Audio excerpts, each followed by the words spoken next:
The Montana wind cut through Samuel Granger's coat as he stood on that train platform, ready to send the woman back where she came from. He never asked for a mail-order bride.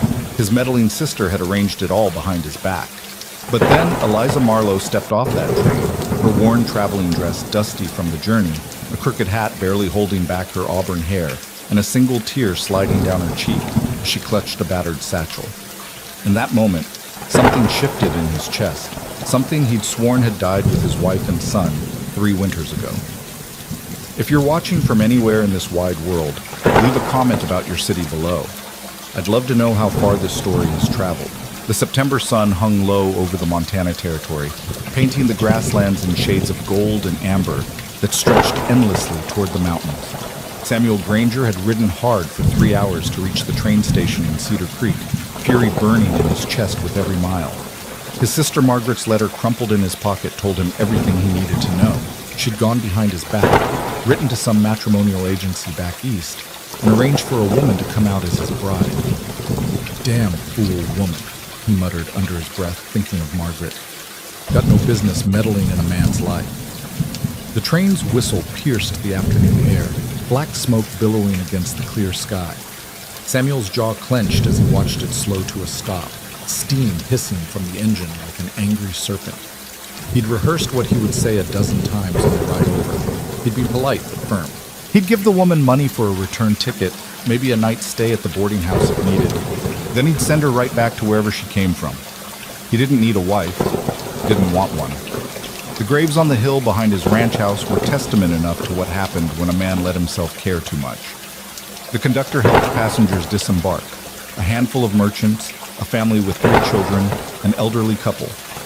Samuel scanned the platform, looking for a woman traveling alone. Then he saw her. She stood beside a single trunk, smaller than he'd expected, wearing a navy traveling dress that had seen better days. The hem was dusty, one button hung loose, and the collar showed signs of careful mending. Her auburn hair was pinned up beneath a hat that sat slightly askew, as if she'd tried to fix it without a mirror. But it was her face that stopped him cold. She wasn't crying, not exactly, just that single tear catching the afternoon light as it traced a path down her cheek. She wiped it away quickly with a gloved hand that trembled slightly, then straightened her shoulders and looked around the platform with a mixture of hope and fear that made something twist in Samuel's gut. "Miss Marlowe?" His voice came out rougher than intended. She turned, and her eyes, green as spring grass after rain, met his. For a moment, neither spoke. Up close, he could see the exhaustion etched in the fine lines around her eyes, the determined set of her jaw despite the uncertainty in her gaze. "Mr. Granger?" Her voice was softer than he'd expected, with a slight tremor that she was clearly trying to control. "I'm Eliza Marlowe. Your sister Margaret, she wrote to me about—" "I know what she wrote." Samuel cut her off, then immediately regretted his harsh tone when she flinched slightly. He pulled off his hat, ran a hand through his dark hair. "Look, Miss Marlowe, there's been a misunderstanding. My sister had no right to arrange this. I didn't ask for a bride, and I'm not looking for one." The color drained from her face, but she didn't look away. "I see," she said quietly. "Margaret's letters said you knew. Said you were eager for—" She stopped, pressing her lips together.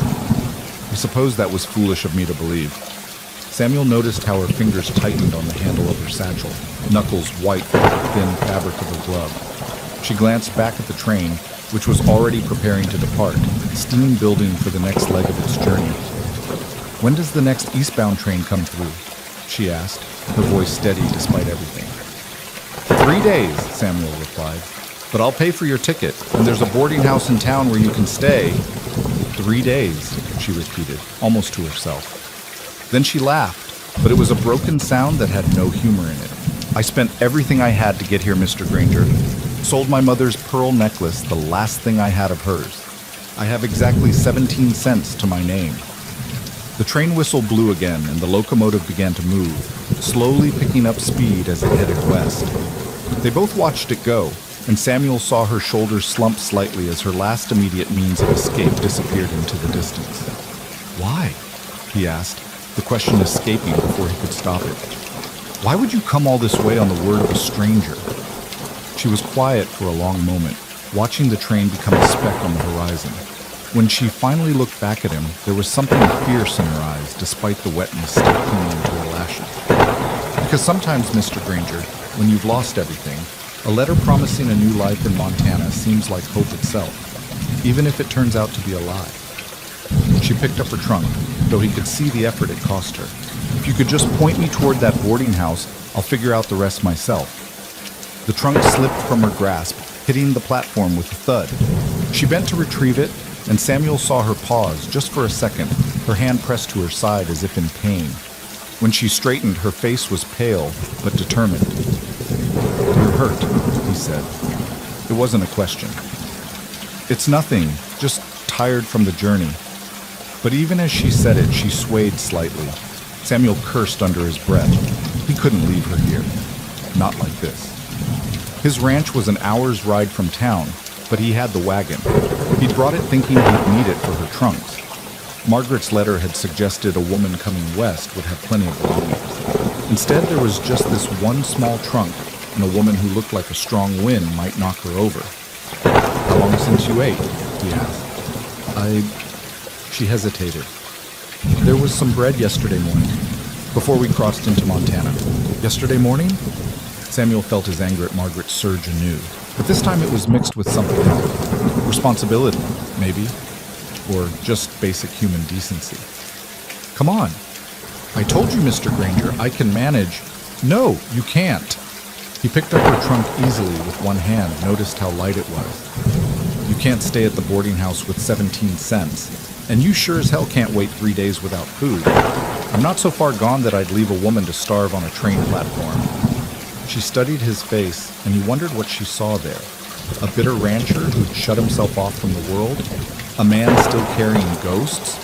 Whatever it was, she must have decided to trust it, because she nodded slowly. "Just until the next train," she said. "I won't impose longer than that." Samuel led her to where he'd left the wagon and helped her up onto the seat. She moved carefully, and he noticed again that slight pressure of her hand to her rib.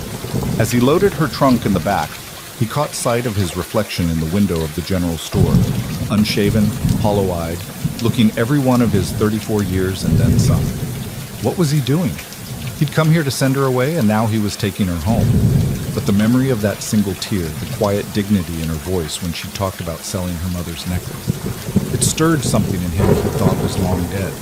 As they rode out of town, Eliza spoke. "Your sister's letters painted quite a picture of you." "Did they now?" Samuel kept his eyes on the road ahead. "She said you were kind, that you just needed someone to remind you of it." Samuel snorted. "Margaret always did see what she wanted to see. She also said you'd lost your family, your wife and son." His hands tightened on the reins. "She had no business telling you that." "Perhaps not," Eliza agreed, "but I understood it. Loss, I mean. It's like a language only some people speak, isn't it? You can recognize it in others, even when they're trying to hide it." Samuel glanced at her. She was looking out at the landscape, the endless grass rippling like a golden sea. The afternoon sun caught the red in her hair, making it glow like burnished copper. "What did you lose?" he found himself asking. "Everything," she said simply. "My parents died when I was 17, Scarlet. I worked as a seamstress in Boston, lived in a boarding house.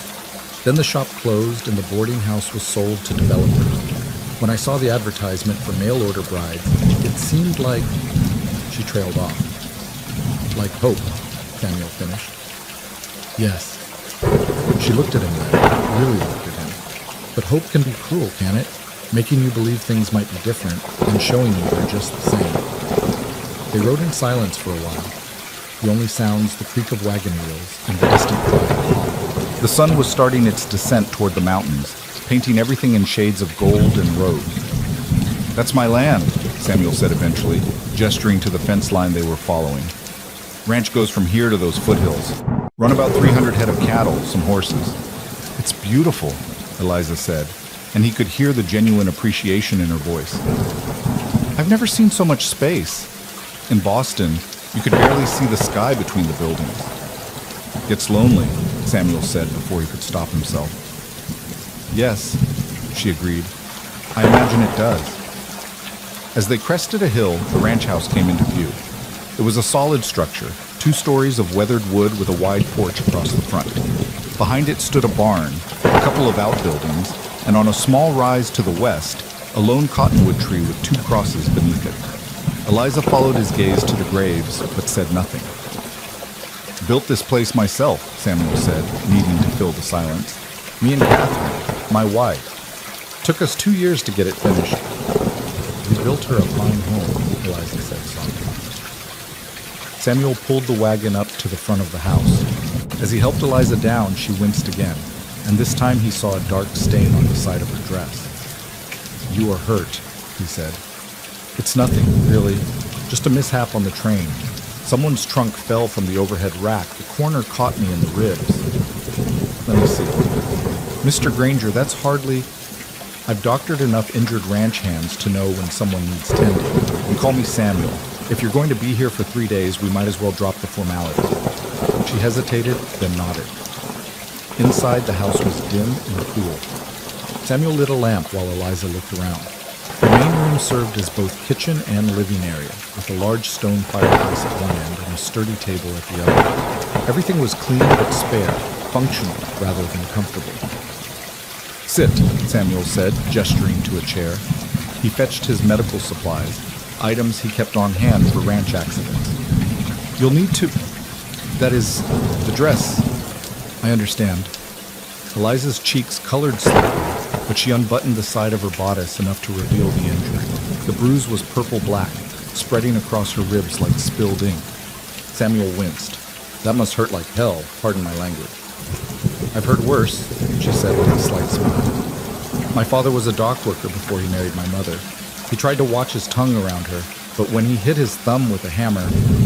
Samuel found himself almost smiling as he carefully applied a salve to the bruised area.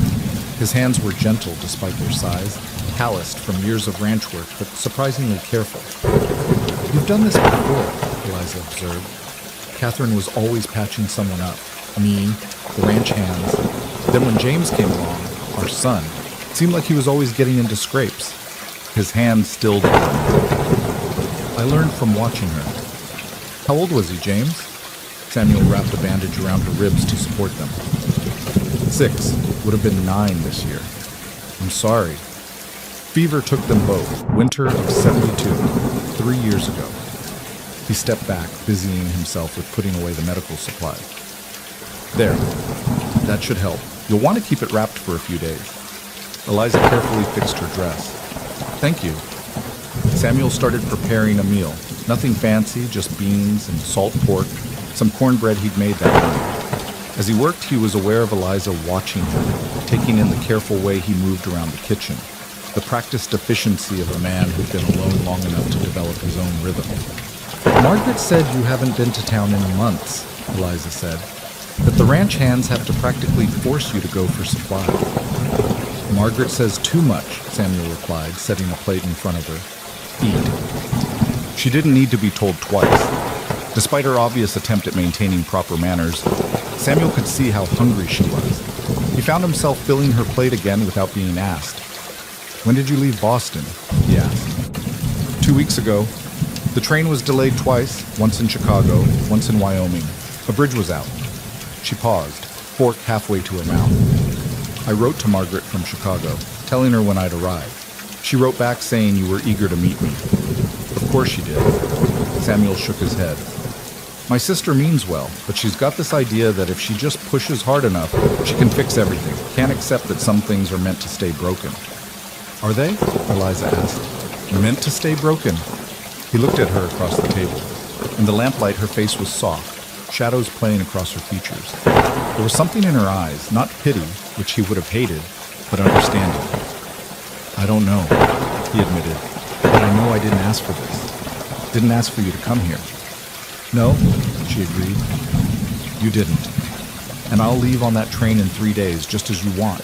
But Samuel..." She paused, seemed to gather her courage. "What will you do then? Go back to being alone? Let Margaret try again in another year or 2? "That's my business." "Yes, it is." She stood, began clearing the plates despite his protest. "But loneliness is a choice, you know, just like hope." As she worked, Samuel noticed the efficient way she moved. how she seemed to instinctively know where things belonged, despite this being her first time in his kitchen. When she'd washed the dishes, again, despite his protest, she turned to him. "Where should I sleep? I can make a pallet by the fire." "Upstairs," Samuel said. "First door on the right. It was the guest room." He didn't add that no one had slept in it since Catherine's sister had visited the month before she died. Eliza nodded. "Thank you for everything. I know this isn't what you wanted." After she'd gone upstairs, Samuel sat by the fire, nursing a cup of coffee that had gone cold. He could hear her moving around above, the creak of floorboards he'd laid with his own hands. It was strange having another person in the house. For 3 years, it had been just him and the ghost. He thought about what she'd said, that loneliness was a choice. Maybe it was, but it was a safer choice than the alternative. He'd loved Catherine with everything he had, and losing her had nearly killed him. Losing James had finished the job, leaving him a hollow man going through the motions of living. But that woman upstairs, with her single tear and her 17 cents and her quiet dignity, she'd stirred something. Not love, God no. He wasn't capable of that anymore. But maybe something like recognition. She'd said loss was like a language only some people spoke. Maybe that was it. Maybe he recognized a fellow speaker. The fire was dying to embers when he heard her footsteps on the stairs. She appeared in a white nightgown that had seen better days, a shawl wrapped around her shoulders. "I couldn't sleep," she said. "The quiet here is different from city quiet." "Takes some getting used to," Samuel agreed. She sat in the chair across from him, tucking her feet under her. "Tell me about her." "Catherine." Samuel stiffened. "Why?" "Because she was part of this house. I can feel her here, in the way the kitchen is arranged, in the curtains on the windows. If I'm going to stay here, even for just 3 days, I'd like to know about the woman who made this a home." Samuel was quiet for so long that Eliza probably thought he wouldn't answer. Then, surprising himself, he began to speak. "She was nothing like what I expected. Came out here with her father, who was surveying for the railroad. I was just starting the ranch, living in a one-room cabin that leaked when it rained. She rode up one day asking for water for her horse, and I was so tongue-tied I could barely speak. She laughed. Not mean, just delighted, I guess. Said she'd never seen a man turn so red." Eliza smiled. "How long before you were married?" 6 months. Her father tried to talk her out of it, said I had nothing to offer but hard work and empty land. But Catherine, she saw something else, saw what this place could be. We built it together, every board, every stone. When James came along, she said the house finally had a heart. She sounds wonderful." She was. Samuel stared into the dying fire. Maybe that was the problem. Everything was too perfect. Should have known it couldn't last. "My mother used to say that happiness isn't about how long something lasts," Eliza said. "It's about how deeply you feel it while you have it." "Your mother sounds wise." She was. She and my father, they only had 20 years together. But she used to say those 20 years were worth a lifetime of ordinary love. They sat in comfortable silence, the fire crackling softly. Finally, Eliza stood. "I should try to sleep again. Dawn comes early on a ranch, I imagine." "It does," Samuel confirmed. As she headed for the stairs, she paused. "Samuel, thank you for not sending me back today. I know you wanted to." "Still might," he said, but there was no real conviction in it. She smiled, the first real smile he'd seen from her. It transformed her face, chasing away the shadows. "Good night, Samuel." After she'd gone, Samuel remained by the fire. 3 days. He just had to get through 3 days, then she'd be gone and life would go back to the way it was. Safe, predictable, lonely. But as he finally headed to his own room, he found himself thinking about that smile, about the way she'd said his name. And for the first time in 3 years, the house didn't feel quite so empty. The next morning came with a frost, unusual for September. Samuel was up before dawn, as always, stoking the fire and starting coffee. He was reaching for the bacon when he heard footsteps on the stairs. Eliza appeared, fully dressed, her hair pinned up neatly. "Good morning." "Morning. You're up early." "I'm used to it. The seamstress shop opened at 7, and I had to walk 20 minutes to get there." She moved to the stove. Let me help with breakfast. I can manage. I'm sure you can, but I'm here, and I don't like being idle. She gently but firmly took the bacon from him. Besides, cooking for someone else might be nice for a change. Samuel watched as she moved around the kitchen, cracking eggs, slicing bread. She worked with the same quiet efficiency he'd noticed the night before, and soon the smell of a proper breakfast filled the house. "You're going to spoil me," he said without thinking, then immediately regretted it. But Eliza just smiled. Somehow, I doubt 3 days of decent meals will undo 3 years of habit. As they ate, Samuel found himself telling her about the ranch's daily operations, the challenges of raising cattle in Montana territory, the harsh winters and unpredictable springs. Eliza listened attentively, asking questions that showed she was genuinely interested. "I need to check on the herd today," he said. "North pasture. You'll be all right here alone?" "Of course, though," she hesitated. "Would it be all right if I did some cleaning? I noticed the windows could use washing, and there's mending in that basket by, You don't need to earn your keep," Samuel interrupted. "You're a guest, not a servant." "I know that, but I told you I don't like being idle, and..." She looked around the room. "This is a good house. It deserves care." Something in the way she said it, respectful of what the house had been rather than critical of what it had become, made Samuel nod. "Do what you like," he said. When he returned that evening, the change was noticeable. The windows sparkled, letting in more light than they had in months. The floors had been scrubbed, the furniture dusted, but more than that, there were small touches. A jar of wildflowers on the table, the chairs arranged to catch the afternoon sun, a quilt aired and folded over the back of the sofa. Eliza was at the stove, something that smelled incredible simmering in a pot. "I found some vegetables in the root cellar," she said, "and herbs growing wild behind the house. I hope you don't mind." "It smells good," Samuel admitted. "Haven't had proper stew in a long time." Over dinner, Eliza told him about Boston, about the crowded streets and busy shop, the harbor with its forest of masts, the public gardens where she'd walk on Sundays. "Don't you miss it?" Samuel asked. "Parts of it," she admitted. "But mostly I miss having a purpose, feeling useful. In the boarding house, after I lost my position, I was just existing, waiting for something to change. And now?" She looked at him across the table. "Now I'm in Montana, eating stew with a man who doesn't want me here, waiting for a train to take me back to nothing." She said it matter-of-factly, without self-pity. "I don't..." Samuel started, then stopped. "It's not about you. You seem like a good woman. It's just, you're not ready. I understand." She stood, began clearing the dishes. "Though I wonder if anyone's ever really ready for life to change. Maybe we just have to let it happen sometime." That night, they sat by the fire again. Eliza had found some yarn in a basket and was knitting, her fingers moving in steady rhythm.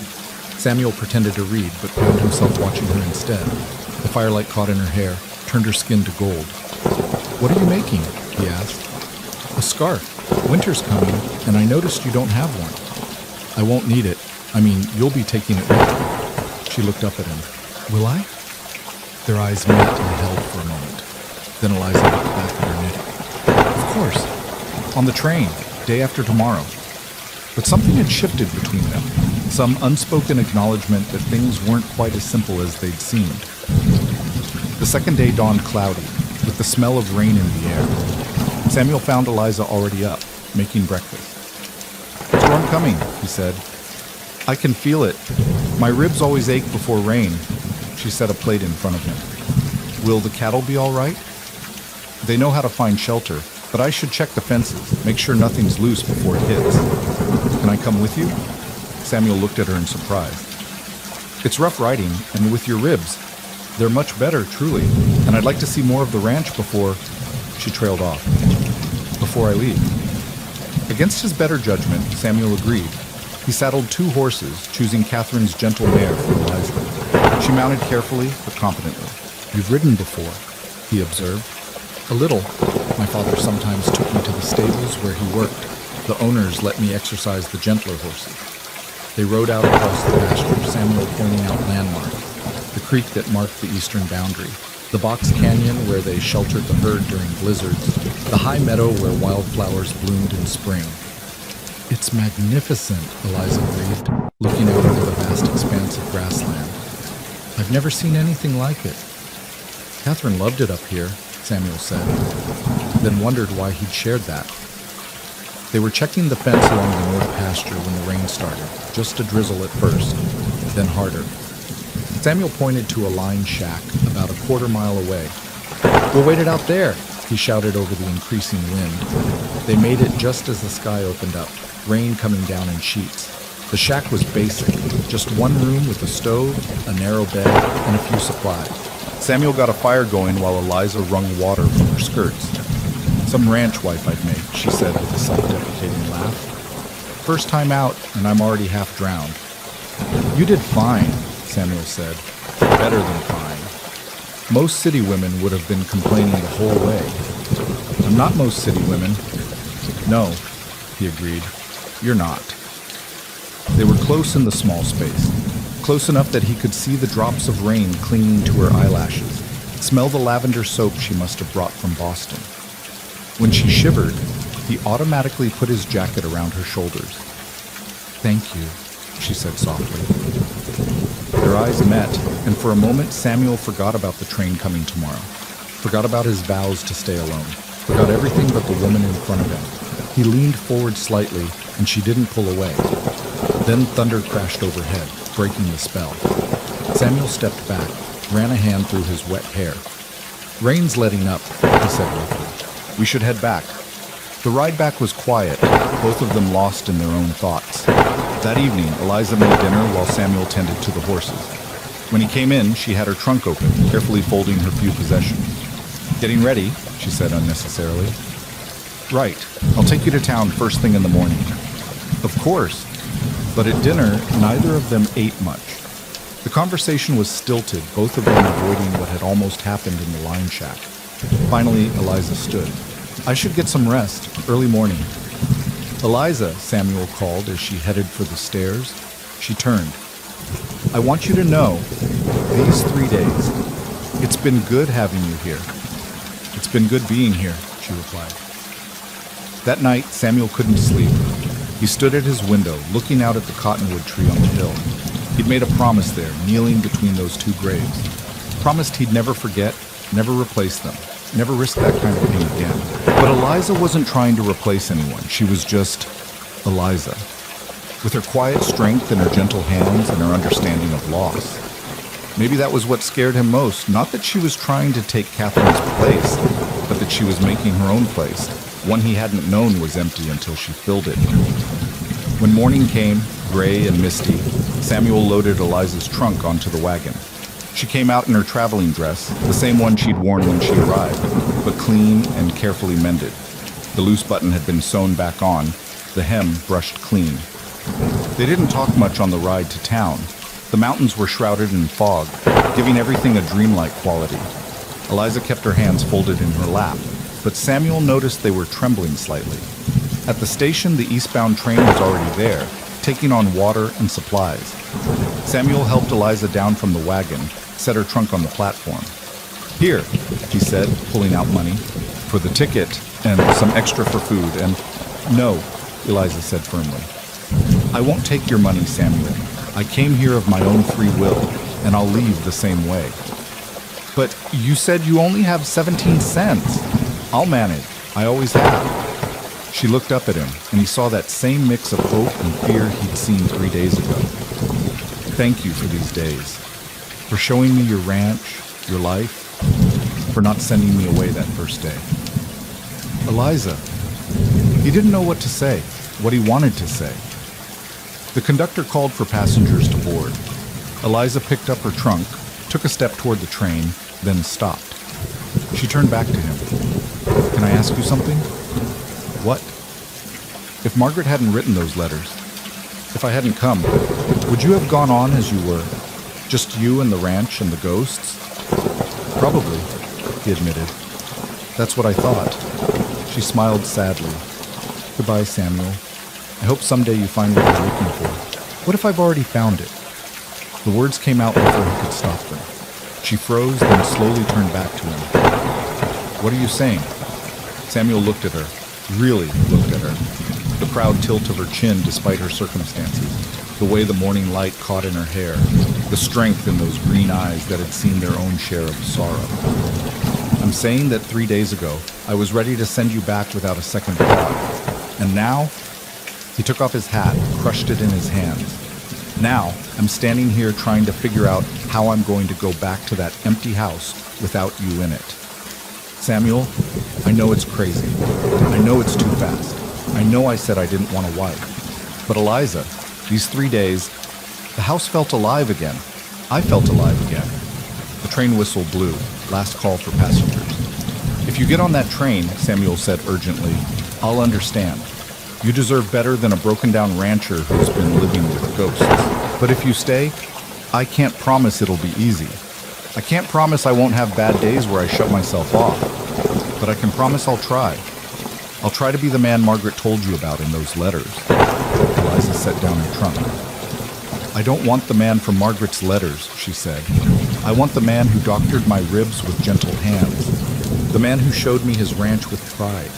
The man who sat with me by the fire and told me about the woman he loved. Even knowing I might never love you the way I loved her." Eliza stepped closer to him. "Samuel, I'm not asking you to love me the way you loved Catherine. That was her love, her place. I'm asking you to maybe, someday, love me as Eliza, in whatever way you can." The train began to move, slowly pulling away from the station. They both watched it go, taking with it Eliza's chance to leave. "Now you're stuck," Samuel said. "Now I'm home," she corrected. Samuel looked at her. This woman who'd arrived with 17 cents and a single tear, who'd cleaned his windows and mended his shirts, and made his house smell like stew and fresh bread. Who'd ridden through rain and sat by his fire and understood his ghosts without trying to banish them. "Come on," he said, picking up her trunk. "Let's go home." As they rode back to the ranch, the sun broke through the clouds, painting the grasslands gold. Eliza slipped her hand into Samuel's free one, and he squeezed it gently. "Margaret's going to be insufferable when she finds out," he said. "Should we write to her?" "Eventually, let her stew for a while, wondering what happened." Eliza laughed, and the sound was like music across the prairie. "That's a little cruel. She deceived both of us. A little wondering won't hurt her." He glanced at her. "Besides, I'm not quite ready to share you with the world yet, even Margaret." "How long before you're ready?" Samuel thought about it. "Maybe by Christmas, or spring, or maybe never." "Never is a long time," Eliza said. "Yes," Samuel agreed, helping her down from the wagon in front of the house. "It is." That evening, as Eliza prepared dinner and Samuel tended the fire, the house felt different. Not like it had with Catherine. That was a different time, a different love, but full in a new way, with new possibilities. "I've been thinking," Eliza said as they ate, "that garden plot behind the house. Would you mind if I planted vegetables? Maybe some flowers?" "Plant whatever you want," Samuel said, "though flowers seem impractical." "Sometimes the most important things are impractical," Eliza replied. "Beauty for beauty's sake, joy just because." "Catherine would have liked you," Samuel said suddenly. Eliza smiled. "I would have liked her too." That night, they sat by the fire again, but this time Eliza sat closer, and when she got tired, she let her head rest against Samuel's shoulder. He tensed at first, then slowly relaxed, even putting his arm around her. "Tell me about Boston," he said. "About your parents, your life there." So she did, painting pictures with words of cobblestone streets and ships' masts, of her mother's laugh and her father's strong hands, of the small apartment where they'd been a family until fever took it all away. "Do you ever wish you could go back?" Samuel asked. "To before the loss?" "Sometimes," Eliza admitted. "But then I think, if none of that had happened, I wouldn't be here. And despite everything, I think I'm exactly where I'm supposed to be." Samuel was quiet for a long time. Then, so softly she almost didn't hear it, he said, "So do I." Joey peeled from the south. Louis Chaloi Chomuk Tinyan Komye sang document edit the weeks that followed Eliza's decision to stay unfolded like the slow turning of season. Each morning brought new rhythms to the ranch, small changes that gradually transformed the house from a place of mere survival to something resembling a home again. Samuel would wake to find coffee already brewing, the smell pulling him from bed earlier than his usual habit. Eliza moved through the kitchen with practiced ease, as if she'd always belonged there, though she was careful never to disturb the things that had been Catherine's, the china teacups on the high shelf, the embroidered tablecloth folded in the drawer.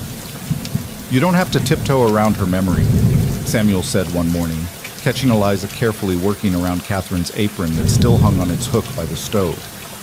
"I'm not tiptoeing," Eliza replied, her hands steady as she kneaded bread dough. "I'm being respectful. There's a difference." Samuel watched her work, the morning sun streaming through the clean windows, catching the flour dust in the air like tiny stars. "You can use it. The apron." She would have wanted it used. Eliza's hand stilled for a moment. "Are you sure?" "Yeah." Samuel's voice was rough. "Yeah, I'm sure."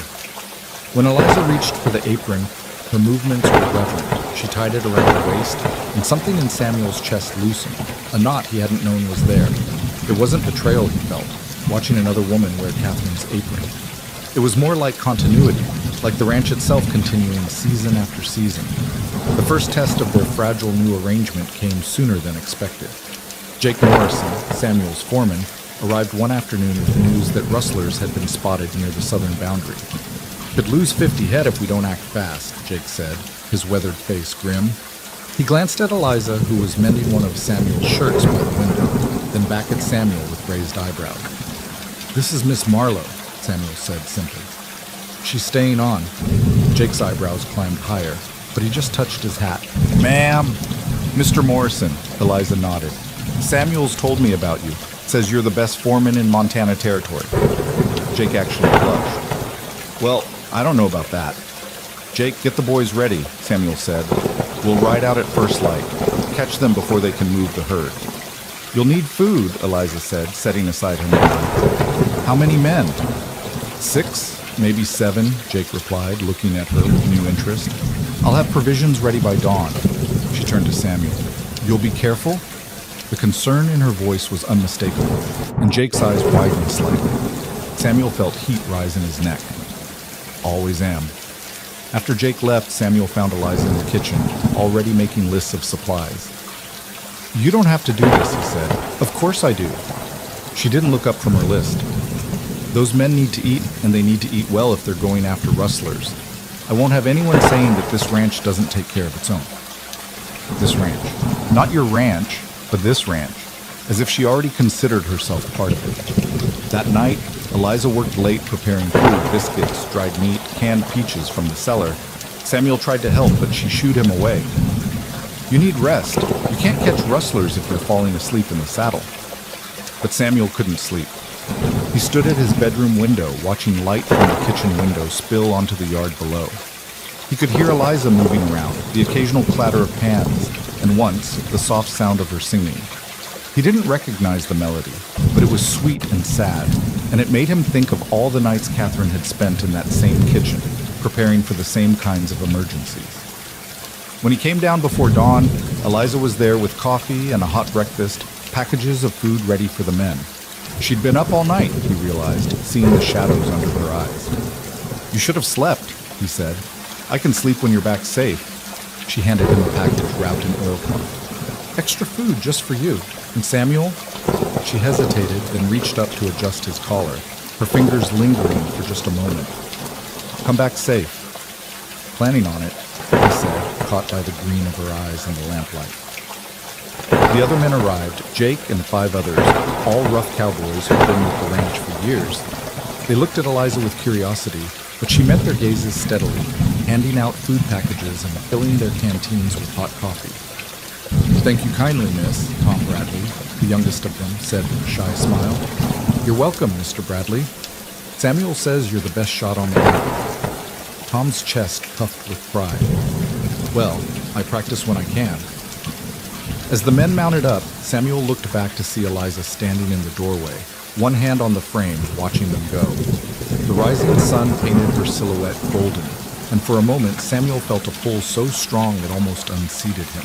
Not desire, exactly, though that was there too. More like gravity, like she was becoming his center whether he wanted it or not. They found the rustlers camped in a box canyon, just as Jake had predicted. The confrontation was brief but intense. Shots fired, men shouting, cattle scattering. Samuel took a bullet graze across his upper arm. Nothing serious, but enough to bleed through his shirt. They recovered most of the stolen cattle and sent the rustlers running, though not before Jake recognized one of them. "That was Bill Hartley's boy," Jake said as they drove the cattle back. "From the Double H ranch." Samuel cursed under his breath. Bill Hartley was a big rancher with political connections. This would mean trouble. When they arrived back at the ranch near sunset, Eliza was waiting on the porch. She took one look at Samuel's bloody sleeve and went pale. "Inside," she said, her voice brooking no argument. "Now." "It's just a scratch. I'll be the judge of that. Mr. Morrison, thank you for bringing him back. There's food in the kitchen for all of you." Jake tipped his hat, a small smile playing at his lips. "Yes, ma'am." Inside, Eliza's hands were gentle but efficient as she cleaned and bandaged Samuel's arm. "You said you'd be careful," she said quietly. "This is careful. You should see the other time." She looked up at him sharply. "It's not funny." Eliza... No. She stood abruptly, turning away from him. "You don't understand. I've already lost everyone who mattered to me. I can't... I won't." Samuel caught her hand, pulled her back. "Hey, I'm fine. I'm right here." She looked at him, and he saw tears threaten. "You barely know me. We've only been, whatever this is, for a few weeks.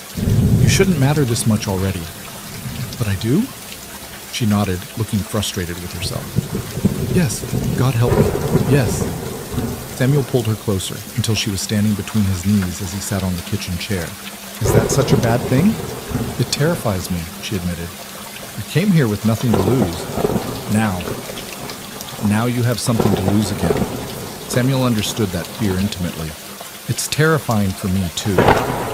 They stayed like that for a moment, her hands on his shoulders, his hands on her waist, neither quite brave enough to close the remaining distance between them. It was Jake's voice from outside that broke the moment. "Boss, we got a problem." Bill Hartley arrived the next morning with the sheriff and 3 of his men. Samuel met them in the yard, his arms still bandaged, Eliza watching from the porch. "Your men attacked my boy," Hartley said without preamble. He was a big man, running to fat but still powerful, with cold eyes and a politician's smile. "Your boy was rustling my cattle," Samuel replied evenly. "That's a serious accusation, Granger. You got proof?" "Got my cattle back. That's proof enough." The sheriff, a tired-looking man named Collins, shifted uncomfortably. "Now, Sam, Bill here says his boy was just rounding up strays. Honest mistake." 50 head is a lot of strays, Sheriff. Hartley's eyes narrowed. "You calling me a liar?" "I'm calling things as I see them. Maybe you're not seeing straight these days." Hartley's gaze shifted to Eliza on the porch. "Heard you got yourself a woman. Mail-order bride, isn't that right? Must be affecting your judgment." Samuel's hands clenched into fists, but before he could respond, Eliza stepped forward. "Mr. Hartley, is it?" Her voice was pleasant, but there was steel underneath. "I'm Eliza Marlowe, and while I did indeed come from back east, I assure you my presence here has only improved the record-keeping on this ranch. We have detailed counts of every head of cattle, including the ones your son attempted to steal. Would you like to see the ledgers?" Hartley's face reddened. "Now listen here, Missy. It's Miss Marlowe, and I believe you were listening to me." She came down the porch steps, moving with a grace that belied the trembling Samuel could see in her hands. "Sheriff Collins, I assume you'll want to see our documentation? We have bills of sale for every animal, plus witness statements from 6 men about yesterday's incident." The sheriff looked uncomfortable. "Well, now, miss, that might not be necessary. Oh, but I insist. After all, we wouldn't want anyone to think the law in this territory is influenced by wealth or political connections, would we?" The threat was subtle, but clear. "Make this official, and everything goes on record." Hartley's jaw worked like he was chewing something bitter. "This isn't over, Granger," he finally said. You've made an enemy today." "I didn't make anything," Samuel replied. "Your boy did that when he tried to steal from me." After they left, Samuel found Eliza in the kitchen, her hands shaking as she tried to pour coffee. "Here," he said, taking the pot from her. "Sit down." "I shouldn't have interfered," she said. "But when he looked at me like that, talked about me like I was like I was nothing." "You were magnificent," Samuel said firmly. "Hartley's not used to being stood up to, especially not by a woman. You probably saved us a lot of trouble with that ledger talk." "Do we actually have detailed ledgers?" Samuel grinned. "We do now. Better get started on them." She laughed, a shaky sound but genuine. "Samuel Granger, are you actually making a joke?" "Maybe. Don't get used to it." But she was already getting used to it. To him, to the ranch, to this life that was nothing like what she'd imagined when she'd stepped on that train in Boston. And he was getting used to her too. The way she hummed while she worked, the way she bit her lip when concentrating, the way she challenged him when he retreated too far into himself. The trouble with Hartley didn't end there. Over the next weeks, small problems began to crop up. Fences cut in the night, water diverted from the creek, a fire set in the north pasture that could have been devastating if Jake hadn't spotted the smoke early. "He's trying to drive us out," Jake said after the third incident. "Wear us down." "Let him try," Samuel said grimly. But it was wearing on them all, especially Eliza. Samuel would find her at the window at odd hours, watching the horizon as if expecting trouble to ride up at any moment. "This is my fault," she said one night. "If I hadn't confronted him—" "This is Hartley's fault," Samuel corrected. "His and his thieving sons. Don't you dare blame yourself." October arrived with golden days and cold nights. Samuel and Eliza had settled into a routine of sorts, careful, respectful, but with an underlying tension that grew stronger each day. They still hadn't crossed certain lines, hadn't kissed, hadn't shared a bed, but the awareness between them was constant, like electricity in the air before a storm. It was Margaret who finally forced the issue, arriving unannounced on a crisp October afternoon.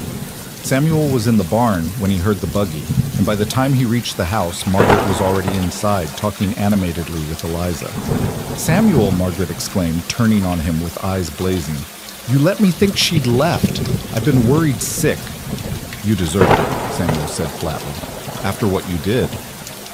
"What I did was try to save you from dying alone like a stubborn mule." Margaret's expression softened as she looked between them. "But it worked, didn't it? You kept her." "She kept herself," Samuel corrected. "Made her own choice." Margaret studied Eliza with sharp eyes. "Are you happy, my dear? Is he treating you well?" "Very well," Eliza replied. "Though he could talk more and brood less." Margaret laughed. "Good luck with that. He's been brooding since he was 10, and Father wouldn't let him keep that wounded hawk he found." "I was not brooding," Samuel protested. "You sat in the barn for 3 days, refusing to speak to anyone," Margaret recalled. "Mother finally had to bribe you out with apple pie." Eliza's eyes lit with interest. "Tell me more about young Samuel." "Oh no," Samuel said. "Margaret, we need to leave." But Margaret was already settling in, and soon she and Eliza were deep in conversation, sharing stories that made Samuel alternately embarrassed and oddly warm. Watching them together, seeing how easily Eliza fit with his sister, something in his chest heaved. Margaret stayed for dinner, and as the evening wore on, Samuel found himself actually enjoying the company. The laughter, the feeling of family that had been absent for so long. "So," Margaret said as dinner ended, "when's the wedding?" The question hung in the air like a challenge. Samuel and Eliza carefully didn't look at each other. "Margaret," Samuel started. "Don't Margaret me. You're living here together. The whole territory is talking about it. Either marry her proper or send her back, but don't leave her in this limbo. It's not fair to her." "I think that's between Samuel and me," Eliza said quietly. Margaret looked at her, then at Samuel. "Is it? Because from where I'm sitting, you're both too scared to take what you obviously want. Samuel, because he thinks he'll be betraying Catherine's memory, and you, my dear, because you think you're not enough to compete with a ghost." "That's enough," Samuel said shortly. "No, it's not." Margaret stood. "Catherine is gone, Samuel. She's been gone for 3 years. And she would hate what you've become, this half-alive thing just going through the motions. She would want you to live, to love, to be happy again. You don't know what she would want. I knew her for 6 years, Samuel. I knew her better than you think. And I know she made me promise, when James was born, that if anything ever happened to her, I'd make sure you didn't shut yourself away. Margaret's voice softened. I failed at that promise for 3 years. But now you have a second chance. Don't waste it. She left soon after, but her words lingered in the air like smoke. Samuel and Eliza cleaned up in silence, neither quite ready to address what had been said. Finally, as they sat by the fire, Eliza spoke. She's right, you know. We can't continue like this indefinitely. I know. So what do we do? Samuel stared into the flames. I don't know how to move forward. Every time I think about us, I feel like I'm betraying them. And every time I think about us, I feel like I'm asking for something I have no right to, Eliza admitted. You loved her completely. How can anyone follow that? You don't follow it, Samuel said, looking at her. It's different. You're different. Different enough? Before Samuel could answer, they heard horses approaching fast. Jake burst through the door a moment later. Boss, we got trouble. Big trouble. Hartley's brought in gunmen from Cheyenne. They're saying we altered our brands, that half our herd is stolen. Samuel was on his feet immediately. How many men? 6, maybe 7, all professionals. They're at Murphy's saloon in town, drinking and talking about riding out here tomorrow to reclaim Hartley's property. Get the boys ready, Samuel said. Will? No. Eliza stood, her face pale but determined. No, this has to stop. Someone's going to get killed. What else can we do? Let them take our cattle? I have an idea, she said, but you have to trust me. The next morning, Eliza rode to town alone, despite Samuel's protest. She walked into Murphy's saloon wearing her best dress, the one she'd been saving, deep blue wool that brought out her eyes. The saloon went quiet as she entered, all eyes on her. The gunmen were at a back table, hard men with cold eyes and well-worn pistols. She walked directly to them. Gentlemen, she said pleasantly, I understand Mr. Hartley has hired you regarding a dispute over cattle. One of them, apparently the leader, leaned back in his chair. That's right, miss. And you are? Eliza Marlowe from the Granger Ranch. I've come to make you a proposition. The man laughed. We don't make deals with...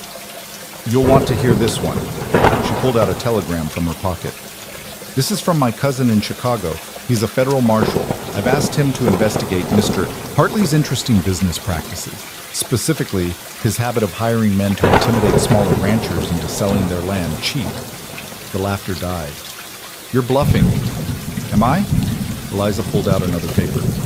This is a sworn statement from Tommy Hartley himself, Bill's son, admitting to the rustling. Seems young Tommy doesn't want to hang for his father's ambitions. He was quite talkative when I visited him yesterday. When did you... The leader stopped, studied her more carefully. Mr. Hartley is paying you to start a range war, Eliza continued. But range wars attract federal attention. Marshals start investigating, looking into everyone's background. I wonder what they might find if they looked into yours. The men exchanged glances. One of them stood. We're done here. What about Hartley? The leader asked.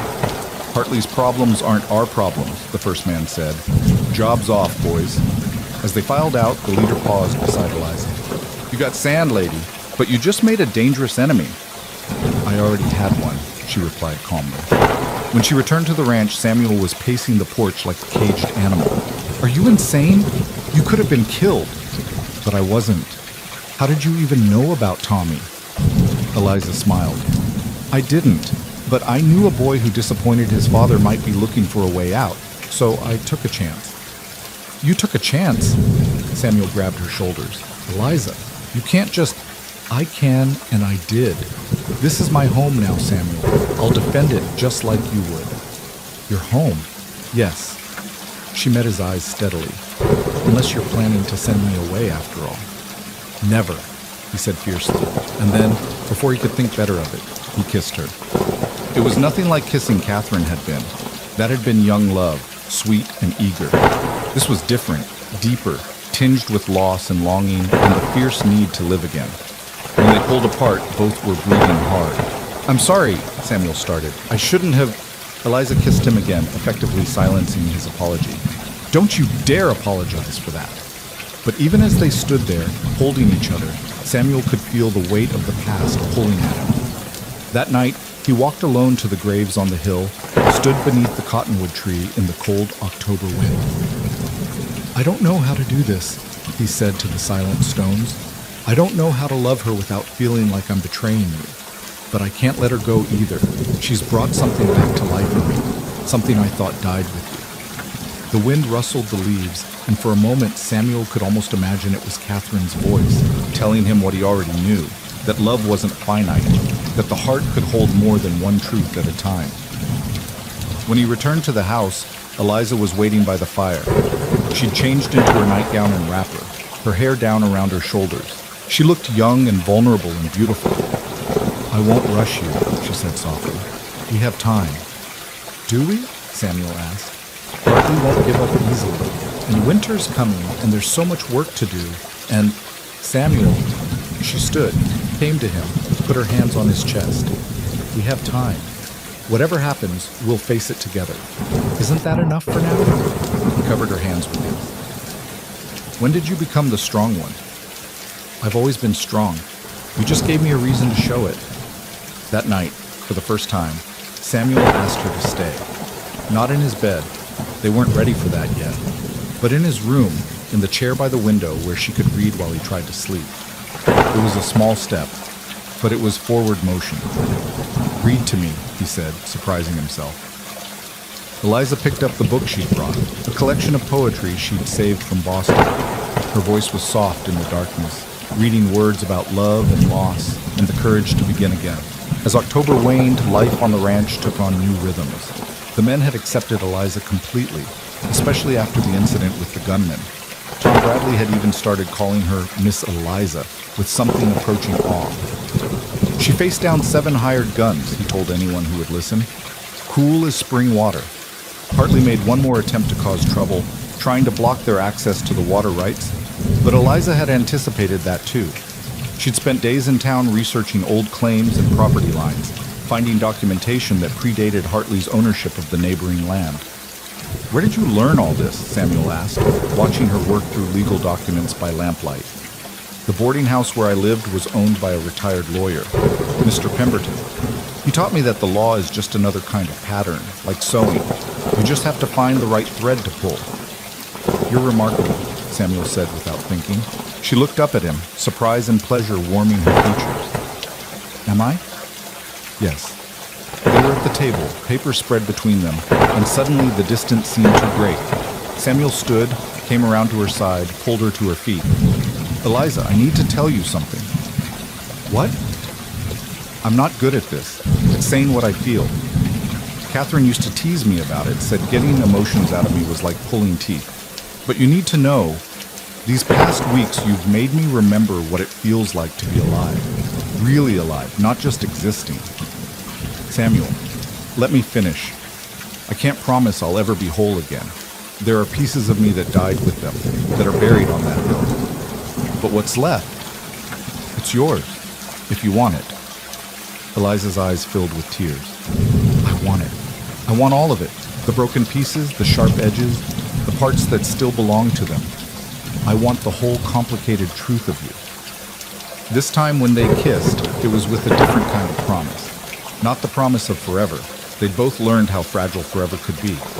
But the promise of now, of choosing each other despite the ghosts and the uncertainties. That night, Eliza didn't sleep in the chair. She lay beside Samuel, fully clothed, on top of the covers, but beside him nonetheless.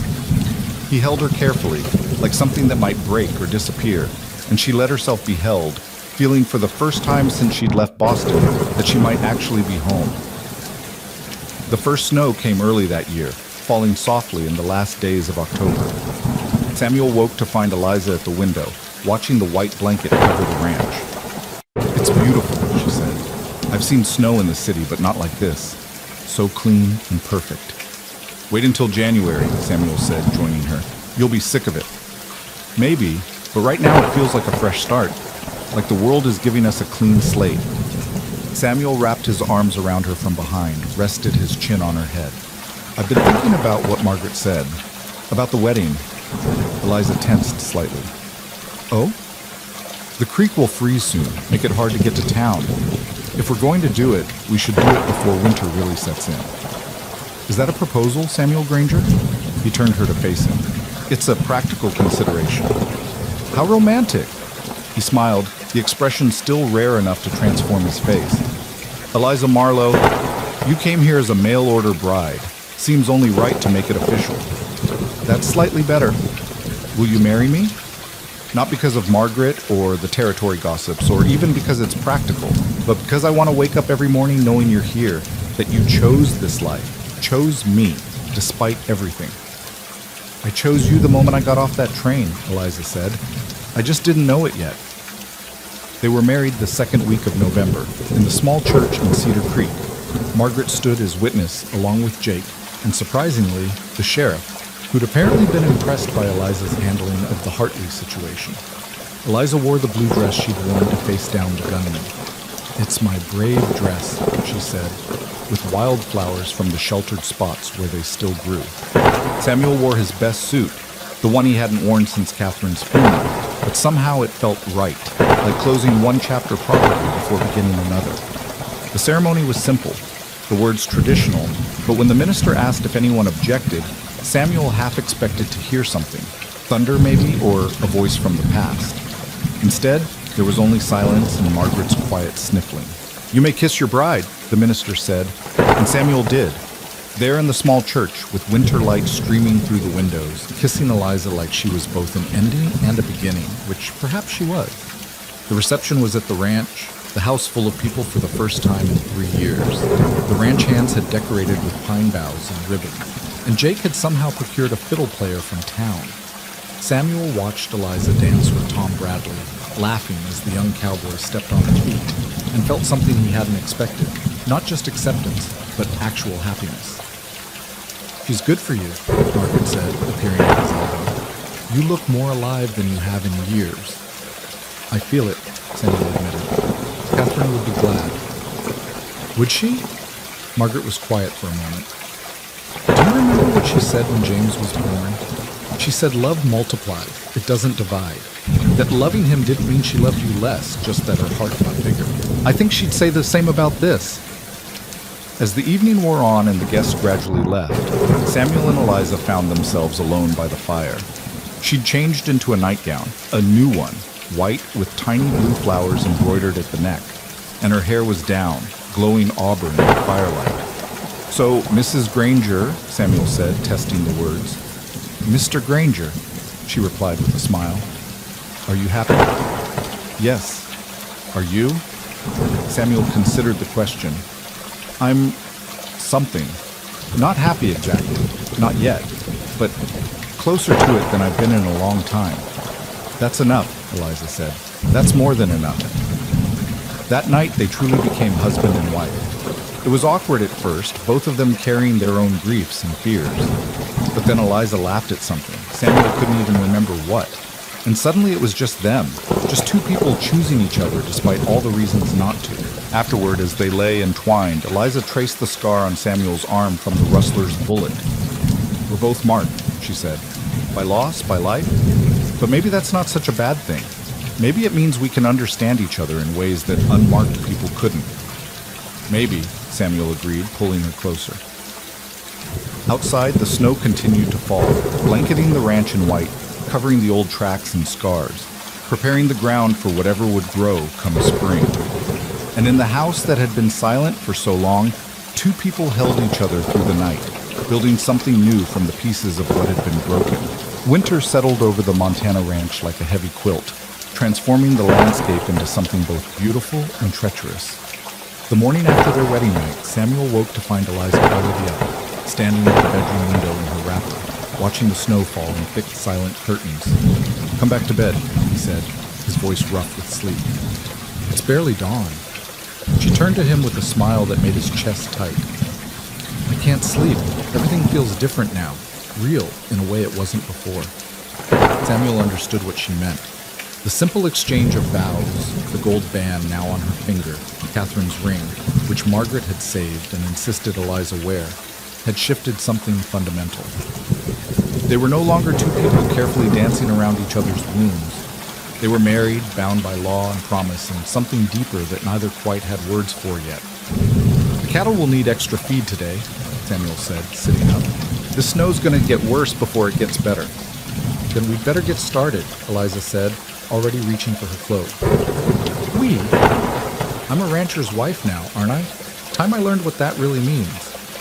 Over the following weeks, Eliza threw herself into learning the ranch's winter operations with the same determination she'd brought to everything else. She helped with feeding, learned to spot signs of illness in the cattle, even assisted when they had to pull a calf from a snowdrift where it had wandered and gotten stuck. "You don't have to do this," Samuel told her one afternoon, watching her struggle through deep snow with a bucket of grain. "The men and I can handle it." "I know I don't have to," she panted, setting down the bucket to catch her breath. "But I want to understand what you do, what this life really is. Not just the cooking and cleaning part, but all of it." It was Tom Bradley who mentioned the ledger one evening when the hands came in for supper. "Miss Mrs. Granger, you might want to look at the count from the south pasture. Something's off." Eliza examined the ledger while the men ate. "You're right, we're missing 20 head. Samuel looked over her shoulder. "You sure? I've been keeping my own counts when I go out with you. See?" She showed him her notebook, neat columns of numbers. "We had 127 in that pasture last week. Now there's 107. Jake whistled low. "In this weather? No rustlers that crazy." "Unless they're desperate," Samuel said grimly. "Or it's not rustlers at all. Could be wolves or a cougar. We'll check in the morning." But that night, the storm that had been building for days finally hit in full force. The wind howled like a living thing, driving snow horizontal across the windows. The house shook with the force of it, and even with the fire roaring, cold seeped in through every crack. "I've never seen anything like this," Eliza said, pressed against Samuel's side in bed, listening to the storm rage. "This is nothing. Wait till January." But Samuel's voice was worried. In weather like this, cattle could drift for miles, pile up against fence lines and suffocate, or freeze standing up.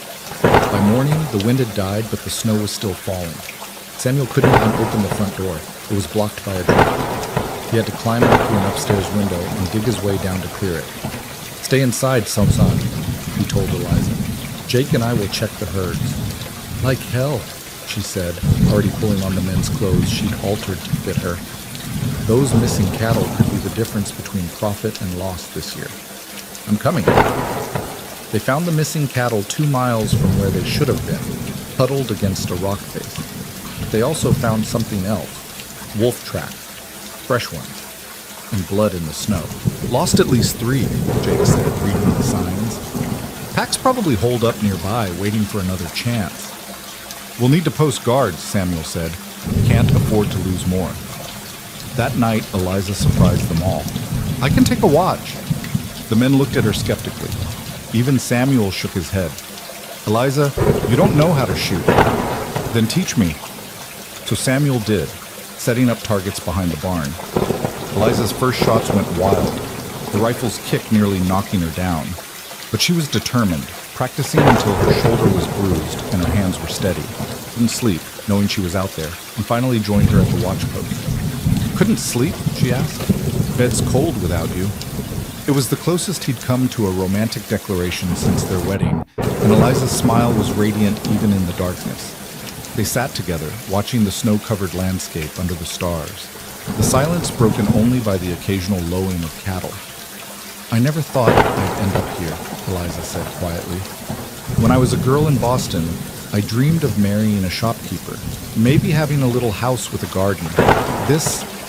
She gestured at the vast white expanse. "This is nothing like what I imagined." Disappointed? "No. It's harder than I imagined, but also more. Does that make sense?" "Yeah," Samuel said. "It does." A movement in the shadows caught his attention. "There," he whispered, pointing. The wolves emerged from the tree line like ghosts, 5 of them, their eyes glowing in the moonlight. The lead wolf was massive, scarred, clearly old and cunning. "Don't shoot unless they come closer," Samuel said softly. "Sometimes they're just scouting." But the wolves began to advance, spreading out in hunting formation. The cattle, sensing danger, began to mill nervously. "Now," Samuel said. Eliza's first shot was perfect, kicking up snow right in front of the lead wolf. The pack scattered immediately, melting back into the forest. Her hands were shaking, but her voice was steady. "Will they come back?" "Not tonight, but we'll need to do something about them soon. Can't have them picking off cattle all winter." The solution came from an unexpected source. Bill Hartley arrived 3 days later, alone, looking older and somehow smaller than he had in the fall. "Granger," he said, standing in the snow outside the house. "We need to talk." Samuel's hand went to his gun, but Hartley held up both hands. "I'm not here for trouble. Wolves are hitting my herds too. Lost 10 head this week." "That's your problem," Samuel said coldly. "It's our problem. That pack doesn't respect property lines. I'm proposing a joint hunt. My men and yours working together. Better chance of getting them all." Eliza appeared in the doorway. "Mr. Hartley." The older man's jaw tightened, but he touched his hat. "Mrs. Granger, I heard you married. Congratulations." "Thank you." Her voice was neutral, polite. "Would you like to come in? It's cold." Samuel shot her a look, but she ignored it. After a moment, Hartley stepped inside, looking uncomfortable in the house of people he'd tried to ruin. Over coffee, they worked out the details. The joint hunt would happen in 3 days, giving both ranches time to prepare. As Hartley was leaving, he paused at the door. "I was wrong," he said, not quite looking at either of them. "About the rustling, about all of it. My boy, he's gone east. Said he wanted nothing to do with the ranch anymore." His voice was bitter. "Seems I drove away the one thing I was trying to protect." After he left, Samuel and Eliza stood in the doorway, watching his lonely figure ride away. "People can change," Eliza said softly. "Maybe. Or maybe he's just desperate." The wolf hunt was brutal and efficient. 12 men from both ranches, moving in coordination, tracked the pack to their den in a box canyon. The shooting was over quickly, 5 wolves dead, including the scarred leader. Samuel felt no joy in it, just grim necessity. These wolves had been magnificent creatures, but they were also a threat to survival. That night, there was an awkward celebration at Murphy's Saloon. Hartley's men, and Samuel's maintaining a careful distance.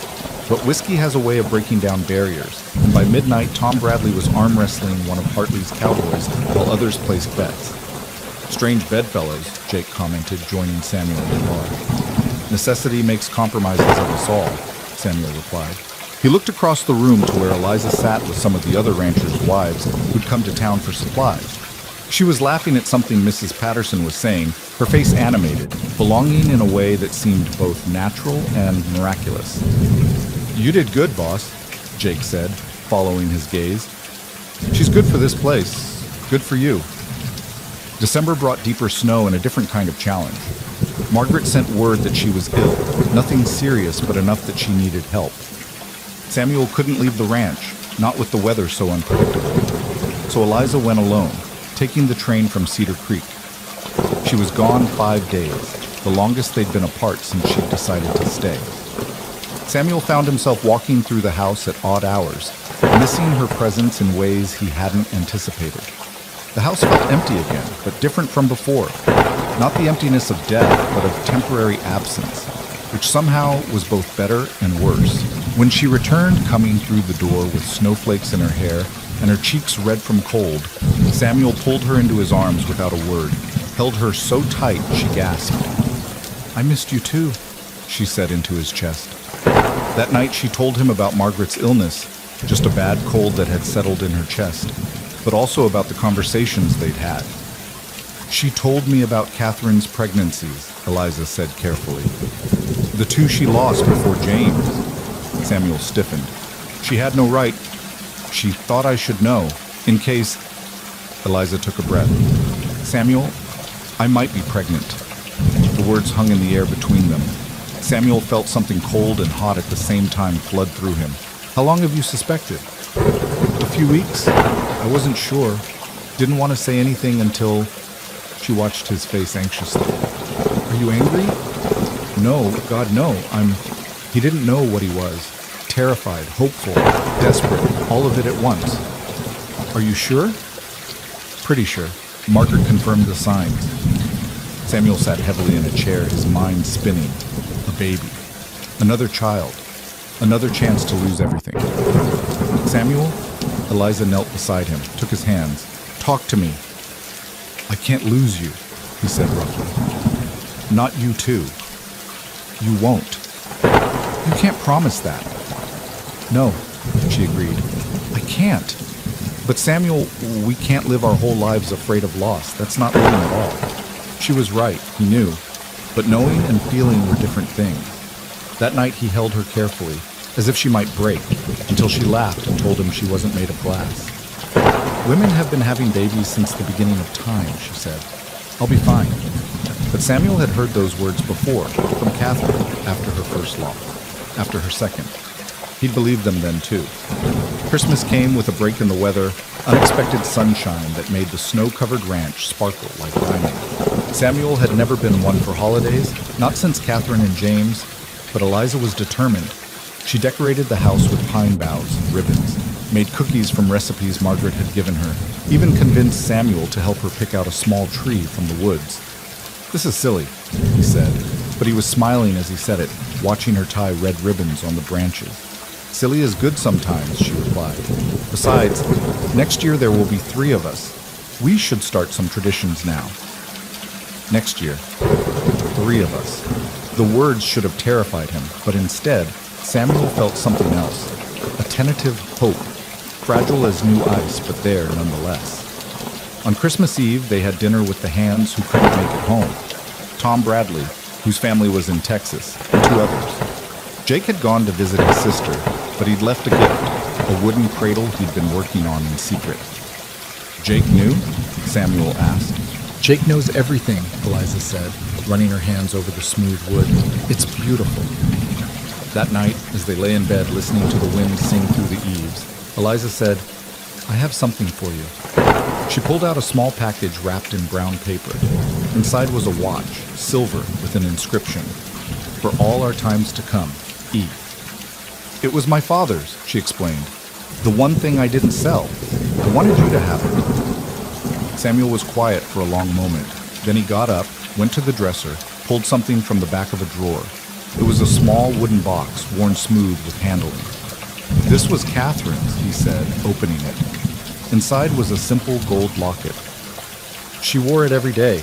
I buried her with the one that had James's picture, but this one, he opened it. One side held a tiny photograph of Catherine herself, young and smiling. The other was empty. I thought maybe you could put your picture in the other side, not to replace her, but alongside both parts of my life. Eliza's eyes filled with tears. Oh, Samuel, would that be strange? No, it's perfect. It's exactly right. January brought blizzards that kept them housebound for days at a time. Eliza's pregnancy progressed, her belly beginning to round under her dresses. Samuel watched the changes with a mixture of wonder and terror. One night, as they lay together, he felt the baby move for the first time. Just a flutter against his palm, but unmistakably real. There, Eliza said, pressing his hand to the spot. Feel that? He did, and something in his chest cracked open, all the careful walls he built suddenly seeming pointless against this evidence of new life. What if I'm not good enough? He asked in the darkness. What if I fail this child like I failed James? You didn't fail James. He died of fever. It wasn't your fault. I should have gotten the doctor sooner. Should have... Samuel stopped. Eliza turned to face him. You can't protect everyone from everything. All you can do is love them while you have them. I don't know if I'm strong enough to love like that again. You already are, she said. You love me, don't you? Yes. The word came out fierce, undeniable. Then you're strong enough. But February brought troubles that had nothing to do with the weather. Bill Hartley's son Tommy returned from the east, bringing with him investors interested in buying up ranch land for mining operations. The offers were generous, too generous, and several smaller ranchers were considering selling. If they sell, we'll be surrounded by mining operations, Jake said during one of their planning meetings. Water rights will be a nightmare, not to mention what it'll do to the grazing land. We won't sell, Samuel said firmly. Neither will I, Hartley said. He'd started joining their meetings, an uneasy alliance born of mutual necessity. But if enough others do, then we need to convince them not to, Eliza said. She was knitting by the fire, her movement steady despite the tension in the room. What if we formed a cattlemen's association, pooled resources, shared drives to market, make it more profitable to ranch than to sell? The men looked at her with surprise, then growing interest. That could work, Hartley said slowly. Strength in numbers. We'd need bylaws, agreements, Samuel pointed out. I can help with that, Eliza offered. I learned a lot from Mr. Pemberton about contracts and legal documents.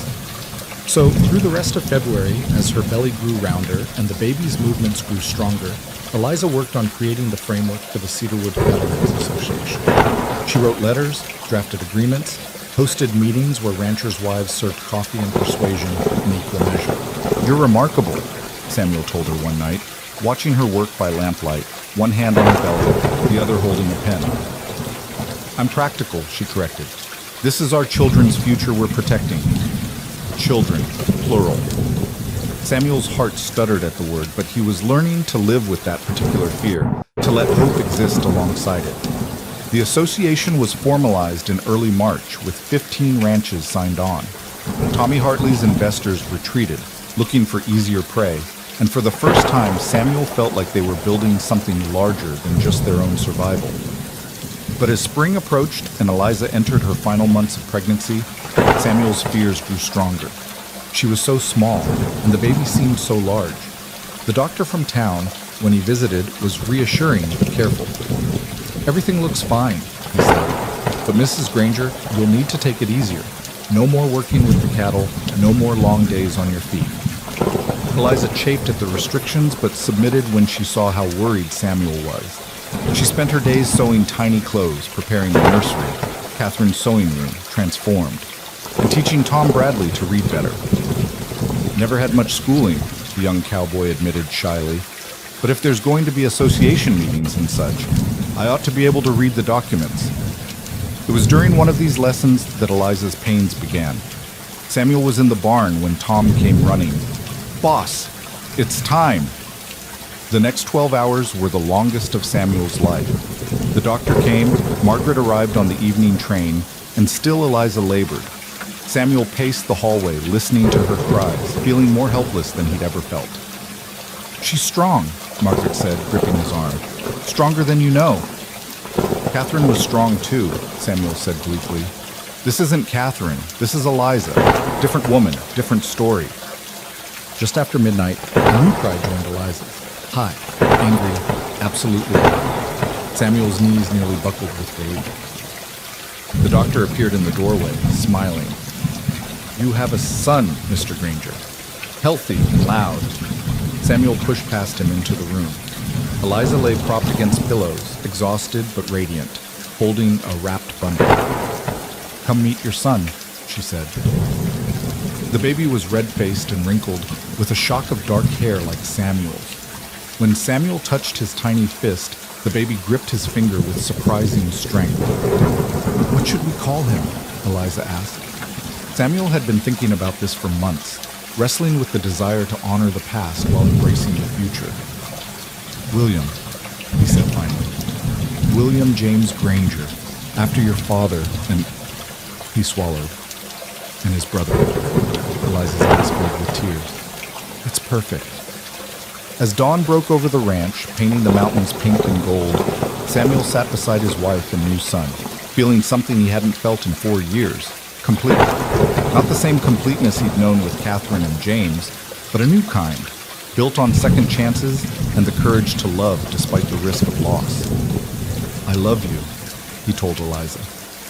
It wasn't the first time he'd said it, but it felt different now, fuller somehow. I love you too, she replied. Thank you for being brave enough to let me stay. Thank you for being brave enough to make me. The baby stirred, making small sounds, and Samuel touched his impossibly soft cheek. This child would grow up knowing about the brother who came before, about the ranch's history, about the graves on the hill.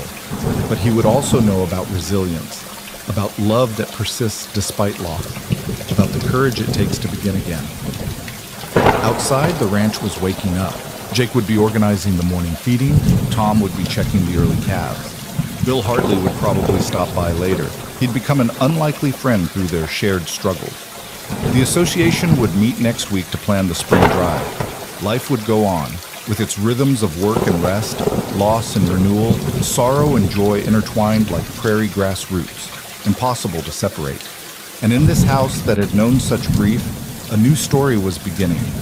Not replacing the old one, but growing alongside it, like wildflowers blooming beside grave markers, proof that life insists on continuing, that love endures in whatever form it takes. The spring that followed William's birth brought changes to the ranch that went deeper than the seasonal thaw. Samuel found himself walking differently through his days, no longer the careful, measured steps of a man avoiding memories, but with purpose that came from having something to protect beyond just land and cattle. He would stand at the window in the early morning, watching Eliza nurse their son as the sun painted the mountains gold, and feel something he'd thought was lost forever, the weight of happiness, heavy and warm in his chest. "You're staring again," Eliza would say without looking up, a smile in her voice. "Can't help it," he'd reply. And it was true. He couldn't help watching them. This woman who'd arrived with 17 cents and a single tear, now holding his son with sure hands, humming lullabies she'd learned from her Boston mother. William was a demanding baby, crying at all hours, refusing to follow any schedule Eliza tried to establish. But even his cries didn't haunt Samuel the way he'd feared they would. This wasn't James's cry echoing from memory. This was William, stubbornly alive and making sure everyone knew it. It was during one of those sleepless nights, walking the floor with William while Eliza caught a few precious hours of rest, that Samuel found himself at the window overlooking the hill with its two graves. The cottonwood was beginning to bud, new green against the darkness. "Your brother would have loved you," he whispered to the baby. "Would have been the best big brother, teaching you to ride, getting you into trouble." William's fingers wrapped around his thumb, and Samuel felt that familiar tightness in his throat. "I'll tell you about him when you're older. About both of them. You should know where you come from." The baby gurgled, and Samuel could have sworn it sounded like agreement.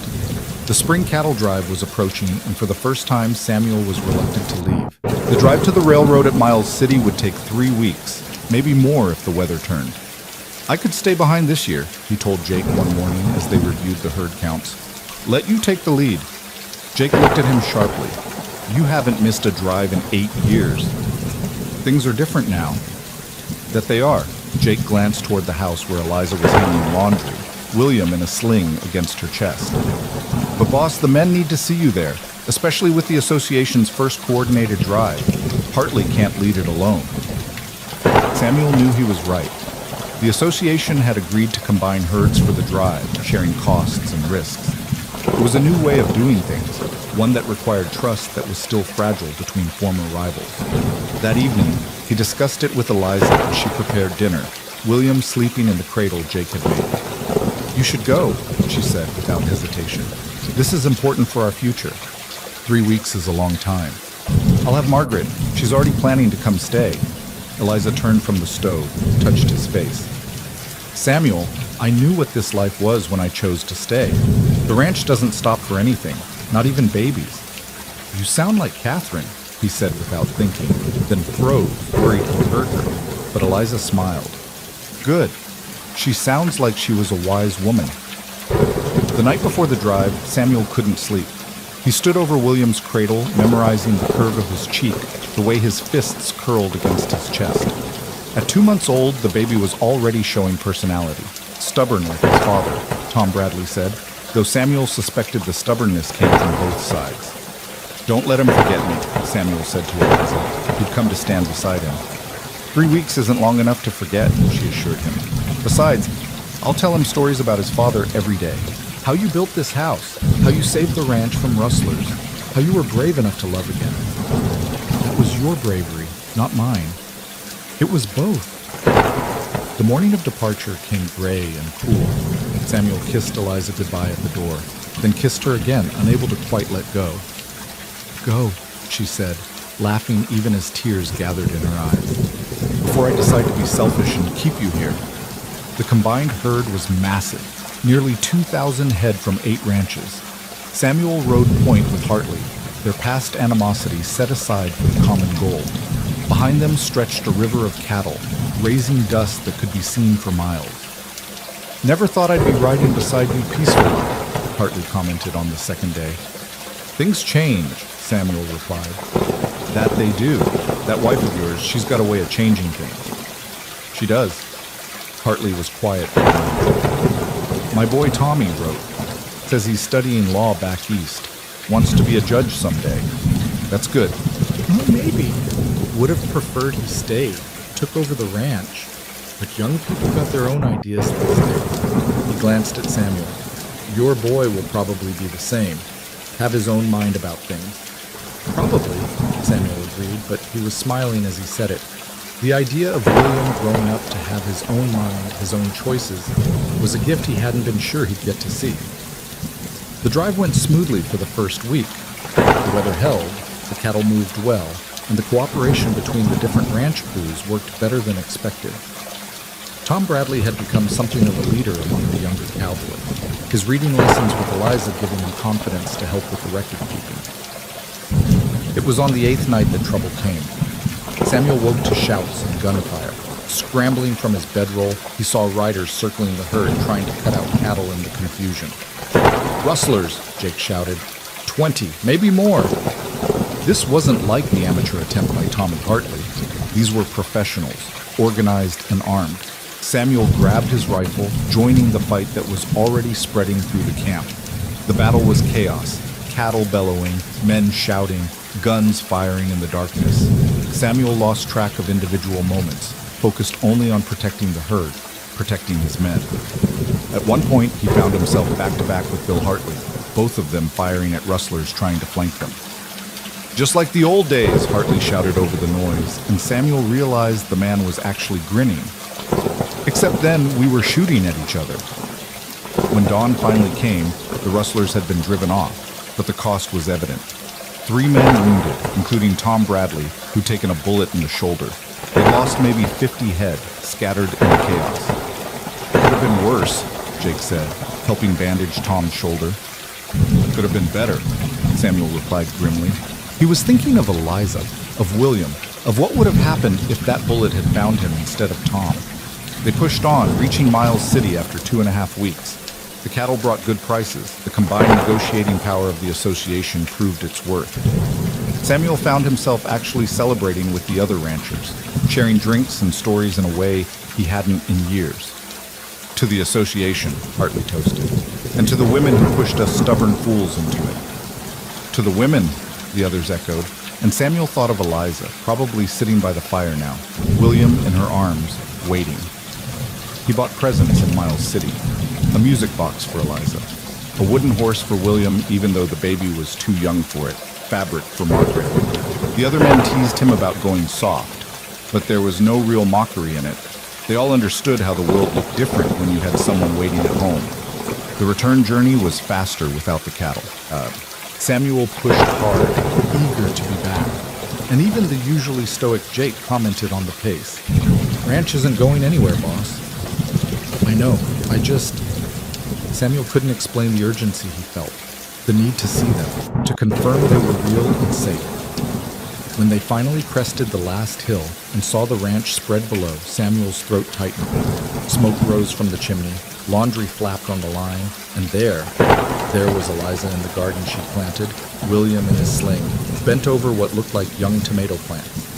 She looked up at the sound of horses, shaded her eyes, then broke into a run. Samuel dismounted before his horse had fully stopped, catching her as she threw herself into his arms, William protesting between them.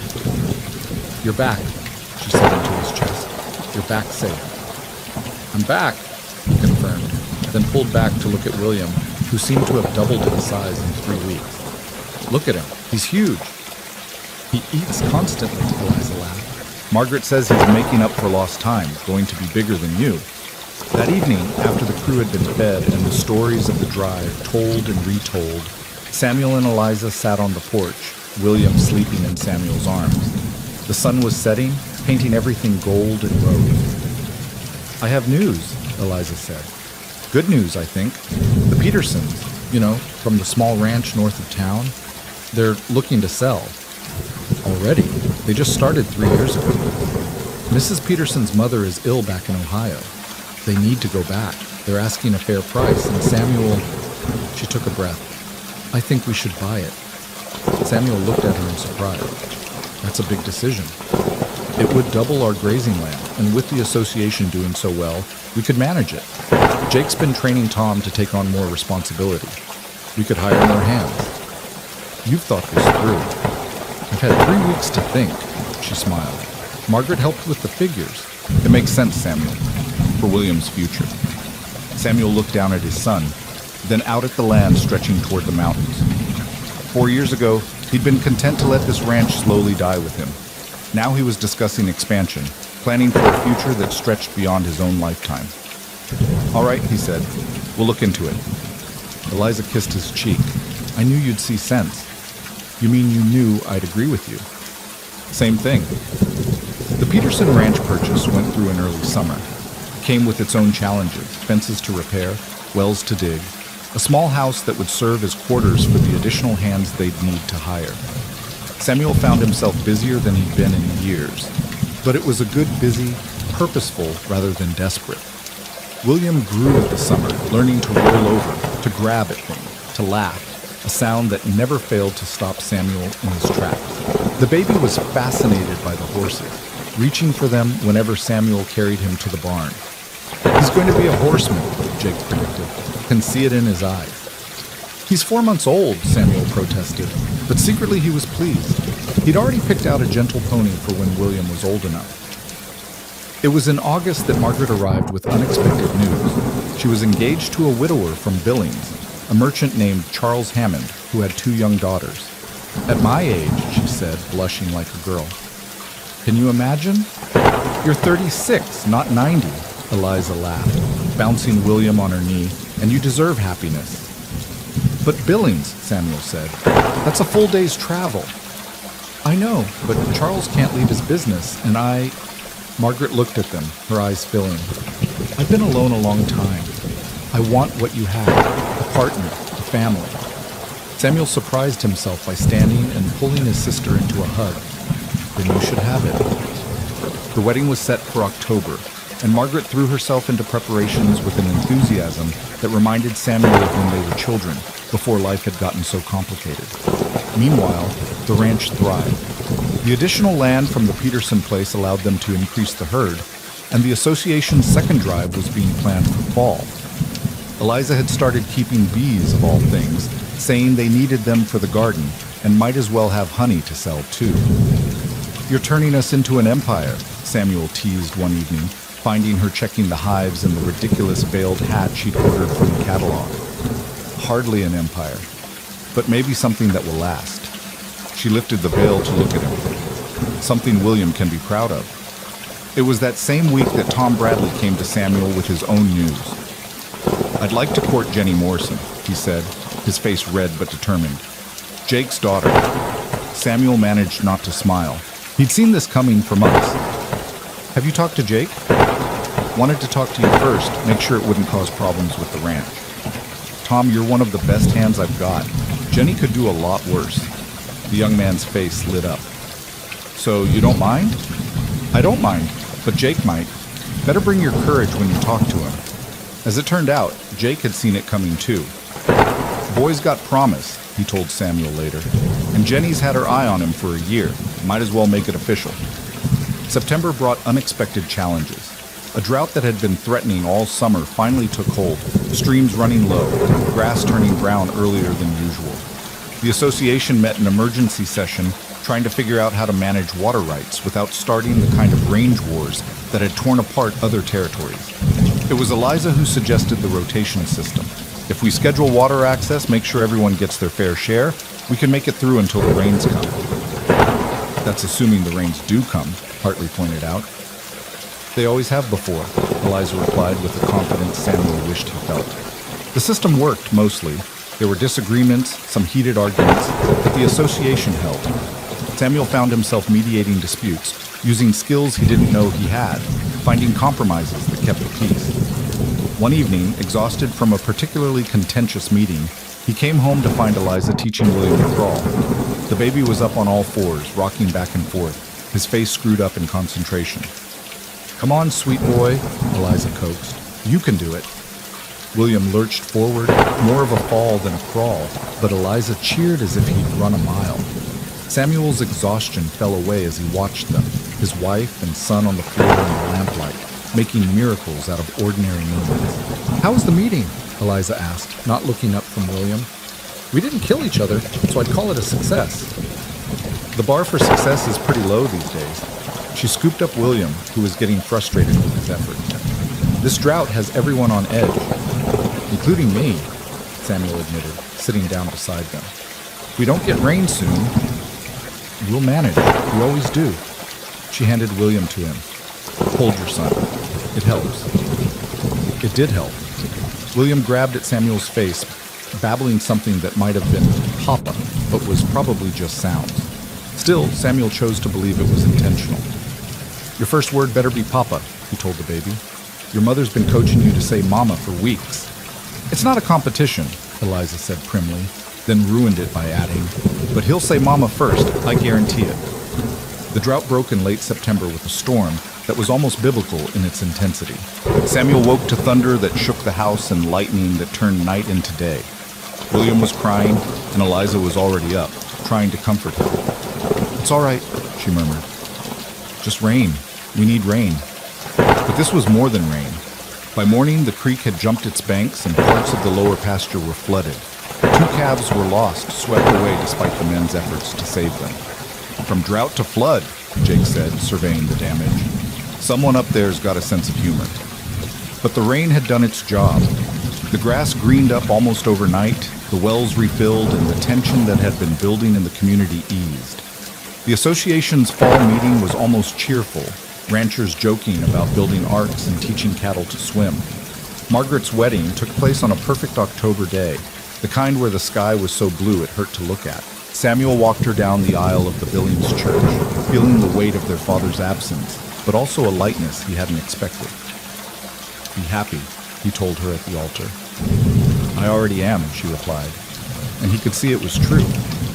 At the reception, held in the Grand Hotel that Charles Hammond partially owned, Samuel watched Eliza dance with William in her arms, the baby laughing at the movement. Other couples swirled around them, Tom and Jenny, who'd gotten engaged the week before, Jake and his wife, even Bill Hartley with a widow from town who'd been quietly courting. "Never thought I'd see the day," Hartley said, coming to stand beside Samuel. Sam Granger at a society wedding, looking almost happy.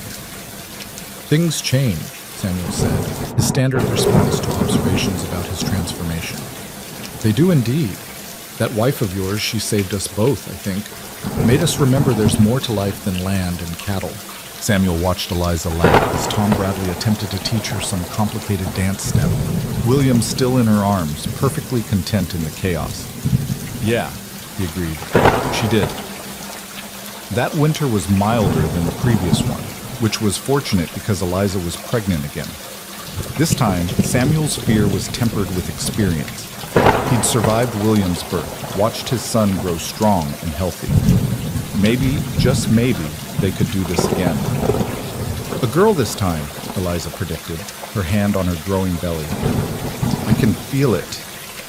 "You said that about William too," Samuel reminded her. "Said he felt like a girl." "I've learned since then. This one's different, quieter, more thoughtful." "She's a baby. How thoughtful can she be?" But Eliza was right, as she often was.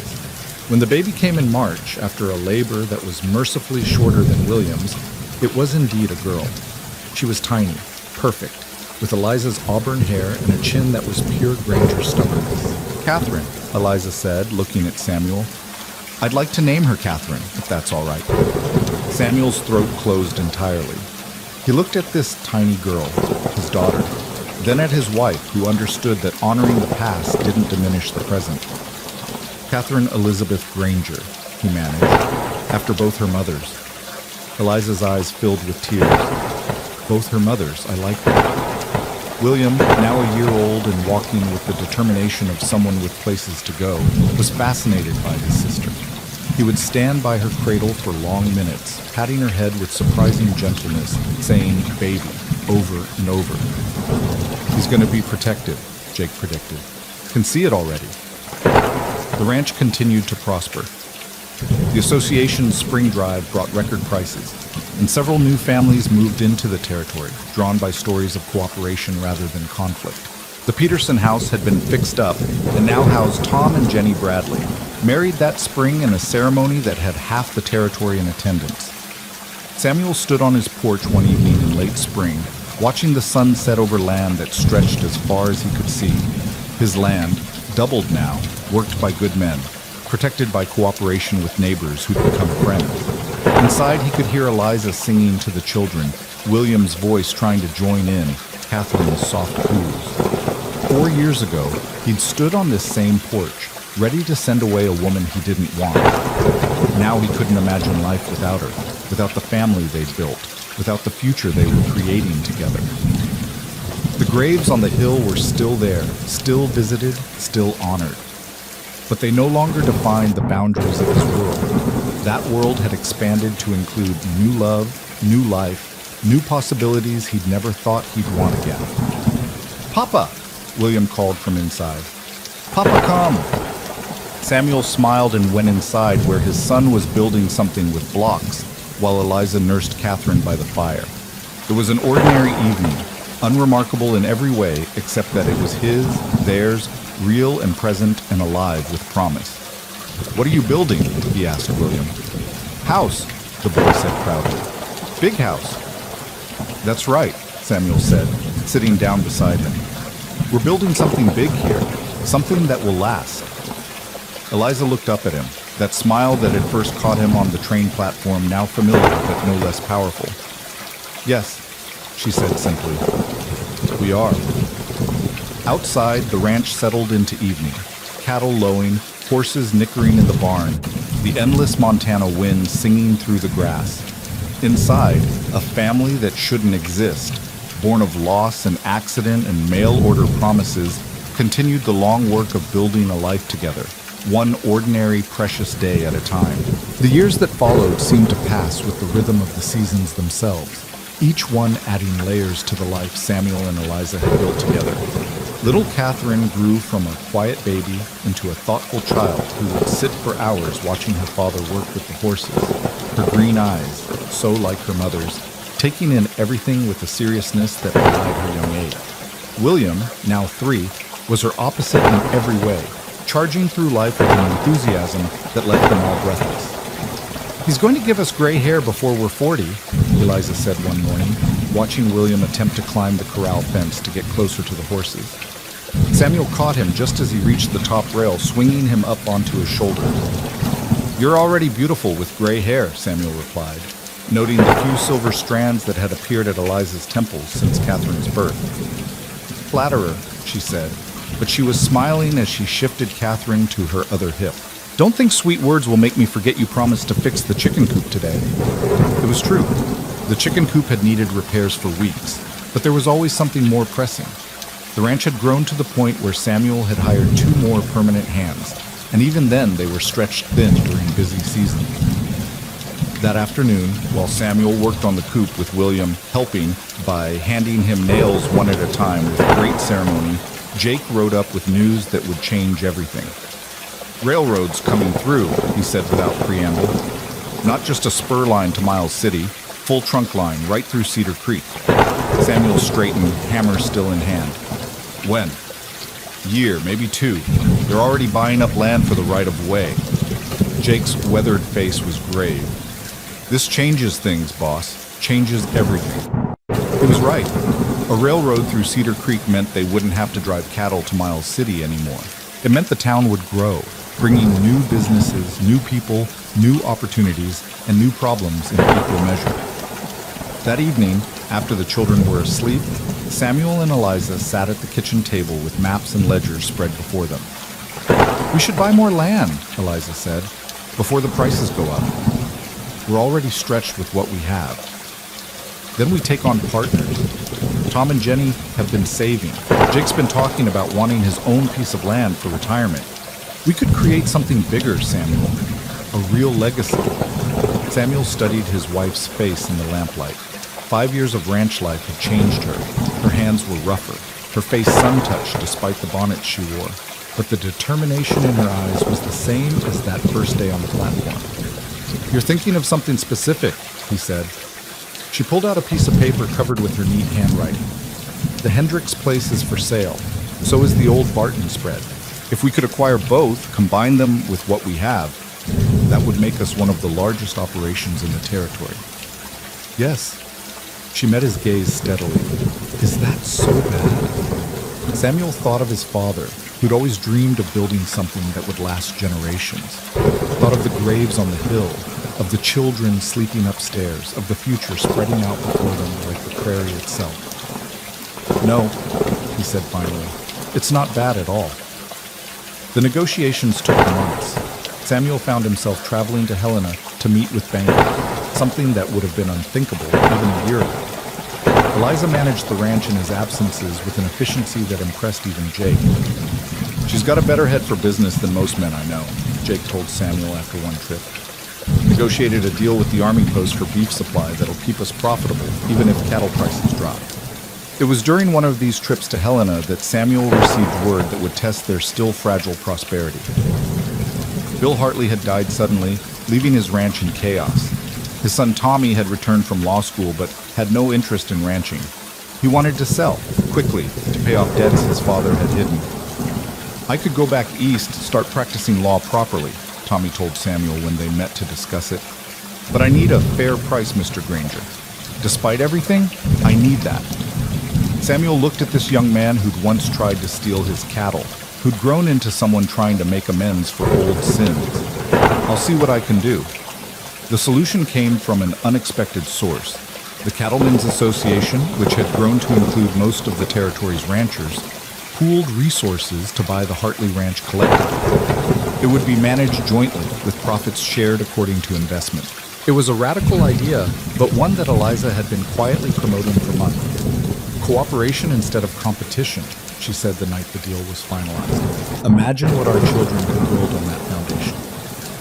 Our children. Samuel loved how she said it, how natural it had become.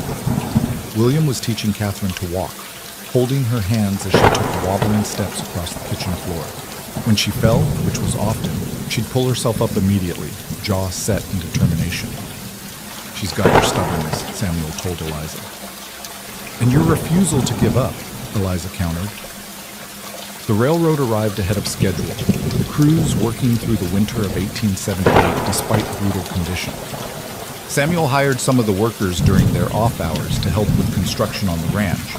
New barns for the expanded operation, a larger house for Tom and Jenny, who were expecting their first child, and an addition to their own home. 4 bedrooms might not be enough, Eliza said one evening, her hand on her belly in a gesture Samuel recognized. He looked at her in surprise. "Again?" "Again." She smiled at his expression. "Don't look so shocked. We're building a dynasty, remember?" This pregnancy was different from the others. Eliza was sick more, tired constantly. The doctor from town, now a regular visitor with the railroad bringing more medical supplies, prescribed rest. "Rest?" Eliza scoffed. "With 2 children and a ranch to run?" But Samuel insisted, and for once she listened. Margaret came to stay, bringing her stepdaughters, and the house filled with the chaos of children. Samuel would come in from working to find his sister teaching all 4 children to make cookies, flour everywhere, Catherine's serious face covered in dough. "You're making a mess, Papa," Catherine informed him solemnly. "I can see that, little one. Aunt Margaret says messes are how you know you're living." Samuel looked at his sister, who shrugged. "It's true. Clean houses are for people afraid of life." The baby came early, on a night when spring thunder shook the house. Samuel paced the hallway, William and Catherine huddled against him, while inside the bedroom Eliza struggled through the hardest labor yet. "Is Mama going to be all right?" William asked, his 4-year-old face pinched with worry. "Yes," Samuel said firmly, though his own heart was racing. "Mama's strong." When the baby's cry finally came, it was weaker than the others had been. The doctor emerged looking concerned. "A boy," he said, "but he's small, Mr. Granger. Early and small. He'll need careful watching." Samuel entered to find Eliza pale and exhausted, holding a tiny bundle. The baby was indeed small, but his eyes were open, alert, fighting. "Look at him," Eliza whispered. "He's perfect." "What should we call him?" Eliza looked up at him. "James? For the brother he'll never meet, and for the future he represents." James Samuel Granger seemed determined to prove the doctor wrong. Though small, he was fierce, nursing with a determination that made Eliza laugh despite her exhaustion. Within a month, he'd gained weight, his cries growing stronger daily. "He's got the Granger stubbornness and the Marlowe fight," Margaret observed, watching James grip her finger. "He'll be just fine." The railroad's completion brought immediate changes. Cedar Creek transformed almost overnight from a sleepy cow town to a bustling depot. New businesses opened weekly: a hotel, a restaurant, a proper bank. The school expanded, hiring a second teacher. "Progress," Jake said, but he sounded uncertain. "Not sure if it's good or bad." "It's both," Samuel replied, watching a group of Eastern investors tour the town. "Always is." One of those investors approached Samuel with an offer that would have seemed like fantasy just years before. He wanted to buy beef directly for restaurants in Chicago and New York, paying premium prices for quality stock. "I've heard about your operation, Mr. Granger, the association you've built. I think we could do business." Samuel brought the offer to the association meeting. The room erupted in discussion, some seeing opportunity, others fearing they'd lose control to Eastern money. "We vote," Eliza said, standing at the back of the room where wives were traditionally relegated but increasingly ignored that tradition. "That's what the association is for. We decide together." The vote was close, but they agreed to a trial contract. Within 6 months, Montana beef bearing the association's brand was being served in the finest restaurants back east. The first profit distribution was enough to pay off remaining mortgages for half the members. "We did it," Tom Bradley said, staring at his share of the profits. "We actually did it." "We did something," Samuel corrected. "Now we have to keep doing it." Success brought its own challenges. Other territories started similar associations, creating competition.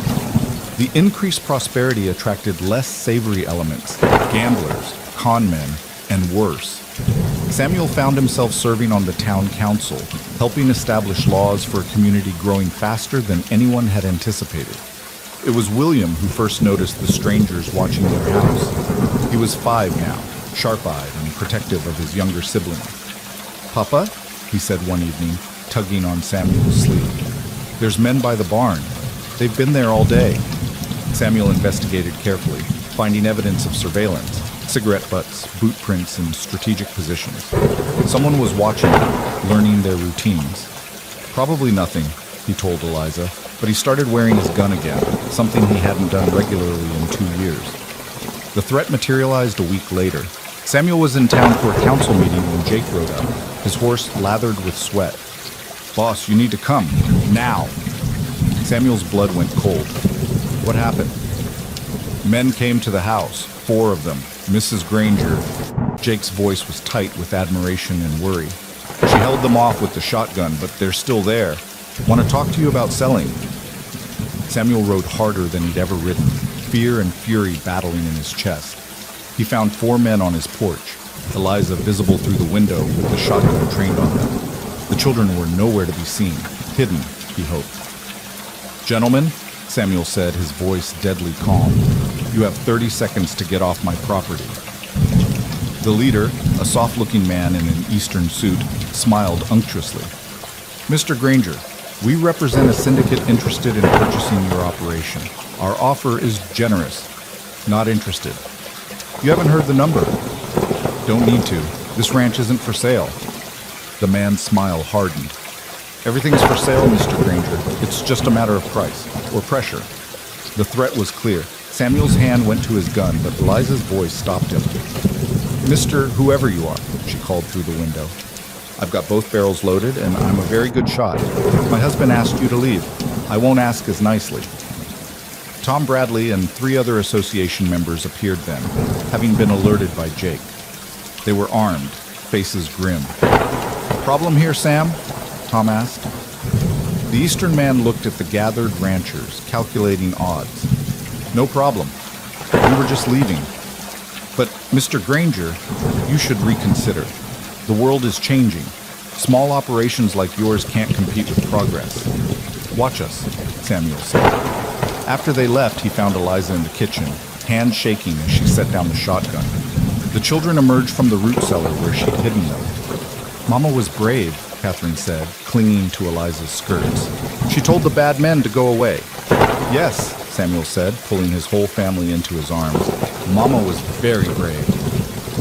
That night, after the children were asleep, Samuel and Eliza stood on the porch, looking out at their land under the stars. "They'll be back," Eliza said. "Maybe not those same men, but others like them. Let them come. We faced worse." "Have we?" She turned to him. "Samuel, what we've built here, it's worth fighting for, but I won't risk our children." "We won't have to. The association stands together now. We're not alone anymore." He was right. Word of the intimidation attempt spread, and the association responded with solidarity that would have been impossible years before. Guards were posted, patrols organized. The sheriff, now backed by federal marshals thanks to the railroad, made it clear that Eastern syndicates trying strong-arm tactics would face consequences. The would-be buyers retreated, looking for easier targets elsewhere. But the incident had crystallized something for the community. At the next association meeting, they voted to formalize their cooperation, creating a legal entity that would protect member ranches from hostile takeovers. "It's called a cooperative," Eliza explained to the children, using blocks to demonstrate. "Everyone works together, everyone shares the good times and helps during the bad times." "Like a family?" Catherine asked. "Exactly like a family." As 1879 arrived, Samuel stood once again at the graves on the hill, but this time he wasn't alone. William stood beside him, old enough now to understand who lay beneath the cottonwood tree. "That was my brother?" William asked, reading the smaller headstone. "Yes, James. You would have liked him. And that was your first wife?" "Catherine, your sister's namesake." William was quiet for a moment. "Do you miss them?" "Every day," Samuel said honestly. "But missing them doesn't mean I love you and your mother and Catherine and baby James any less. Love isn't pie. Taking a piece for someone doesn't mean there's less for others. Mama says love multiplies. Your mama's right. She usually is." They walked back to the house together, William's small hand in his. The ranch spread out around them, thousands of acres now, hundreds of cattle. A small empire built on determination and cooperation and second chances. Inside, Eliza was teaching Catherine to read while baby James played with wooden blocks on the floor. She looked up as they entered, smiling that smile that still caught Samuel's heart. "There you are. Dinner's almost ready." "What are we having?" William asked. "Beef stew, cornbread, and apple pie for dessert." "Papa, can I say grace tonight?" Catherine asked. "Of course, little one." As they gathered around the table, Samuel looked at each face. Eliza, growing more beautiful with each passing year. William, eager and brave. Catherine, thoughtful and kind. Baby James, fierce and determined. This family that shouldn't exist, born from a deception, a mail-order bride arrangement neither of them had wanted. "Dear Lord," Catherine began in her serious little voice, "thank you for our food and our house and our ranch. Thank you for Mama and Papa and William and James. And thank you for second chances, which Mama says are the best kind of chances." "Amen," they all said together. After dinner, as they often did, the family gathered in the living room. Eliza read from one of her books while Samuel worked on ranch ledgers. The children played quietly, even James seeming to understand this was peaceful time. A knock at the door interrupted the calm. Samuel opened it to find a young woman, travel-worn and nervous, clutching a letter. "Mr. Granger? I'm looking for Mrs. Eliza Granger. I'm her cousin Mary from Boston." Eliza rose quickly, shock and joy on her face. "Mary, is it really you?" The reunion was tearful. Mary had thought Eliza dead after the boarding house closed, only recently learning through a mutual acquaintance about her marriage and life in Montana. I had to come see for myself, Mary said, to see if it was true that quiet Eliza Marlowe had become a rancher's wife in the Wild West. Not just a rancher's wife, Samuel corrected proudly. My partner in everything. Mary stayed for 2 weeks, marveling at the life Eliza had built. On her last night, she pulled Samuel aside. I was worried when I heard she'd answered a mail-order bride advertisement. Thought she must have been desperate. She was, Samuel said honestly. So was I, in a different way. But you weren't even the one who placed the advertisement. No, my sister did that, but Mary... Samuel looked across the room to where Eliza was tucking the children into bed. Sometimes the best things in life come from the chances we don't choose, the paths we don't plan. Your cousin saved me as much as I saved her, maybe more. Spring came early in 1880, and with it, a letter that would bring everything full circle. Margaret wrote that she was ill again, seriously this time. She needed Eliza to come, if possible. You have to go, Samuel said immediately. She was there for you. We'll manage here. But Eliza shook her head. We'll all go. The children should see their aunt. And Samuel, she's asking for you too. The journey to Billings was an adventure with 3 children, especially baby James, who was just learning to walk and wanted to explore everything. But they made it, finding Margaret thinner but still spirited. There you all are, she said, opening her arms to embrace them. My beautiful, impossible family. Over the next days, as Margaret grew weaker, she and Samuel finally talked about those letters she'd sent, the deception that had brought Eliza west. Are you still angry? Margaret asked. No, Samuel said, holding her hand. How could I be? You gave me back my life, Margaret. You gave me Eliza and our children, and a future I never thought I'd have. I just wanted you to be happy again. I am. Happier than I probably deserve. Margaret smiled. Catherine would be glad. She worried about you, you know. Made me promise to look after you if anything happened. You kept your promise. With help. She glanced at Eliza, who was reading to the children in the corner. She was the answer to prayers I didn't even know I was praying. Margaret died peacefully 3 days later with family around her. They brought her back to the ranch, burying her beneath a young oak tree not far from the cottonwood on the hill. The entire association came to the funeral, along with half of Cedar Creek. She was a force of nature, Bill Hartley's widow said. Wouldn't take no for an answer about anything. That was Margaret, Samuel agreed, his arm around Eliza as she wept. That evening, as they sat on the porch watching the sunset, William asked, Papa, are you sad? Yes, Samuel said, but also grateful. Aunt Margaret brought us all together. Without her meddling, we wouldn't be a family. Then I'm grateful too, William decided, even if I'm sad. That's called bittersweet, Eliza said, pulling him close. It's when something is both happy and sad at the same time. Like when the calves have to leave their mothers to grow up? Exactly like that. As summer progressed, the ranch flourished beyond anything Samuel had imagined. The association's cooperative model was being studied by agricultural colleges back east. They received letters from other territories asking for advice on organization and management. We should write a guide, Eliza suggested one evening. Share what we've learned. We? You know the ranching, I know the organizing. Together we could help a lot of people. So they began writing in the evenings after the children were asleep. Samuel dictating his knowledge of cattle and land management. Eliza shaping it into clear practical advice. The work brought them even closer, if that was possible. Do you ever regret it? Samuel asked one night as they worked. Answering that advertisement? Eliza looked up from her writing. Do you ever regret that I stayed? Never. Then there's your answer. The guide was published in 1881, becoming surprisingly popular among Western ranchers. Orders came from as far as Texas and California. The small income from sales went into a fund for the children's education. They'll have choices, Eliza said firmly. William might want to ranch, but Catherine might want to teach. And James, who knows what James will want? What if none of them want the ranch?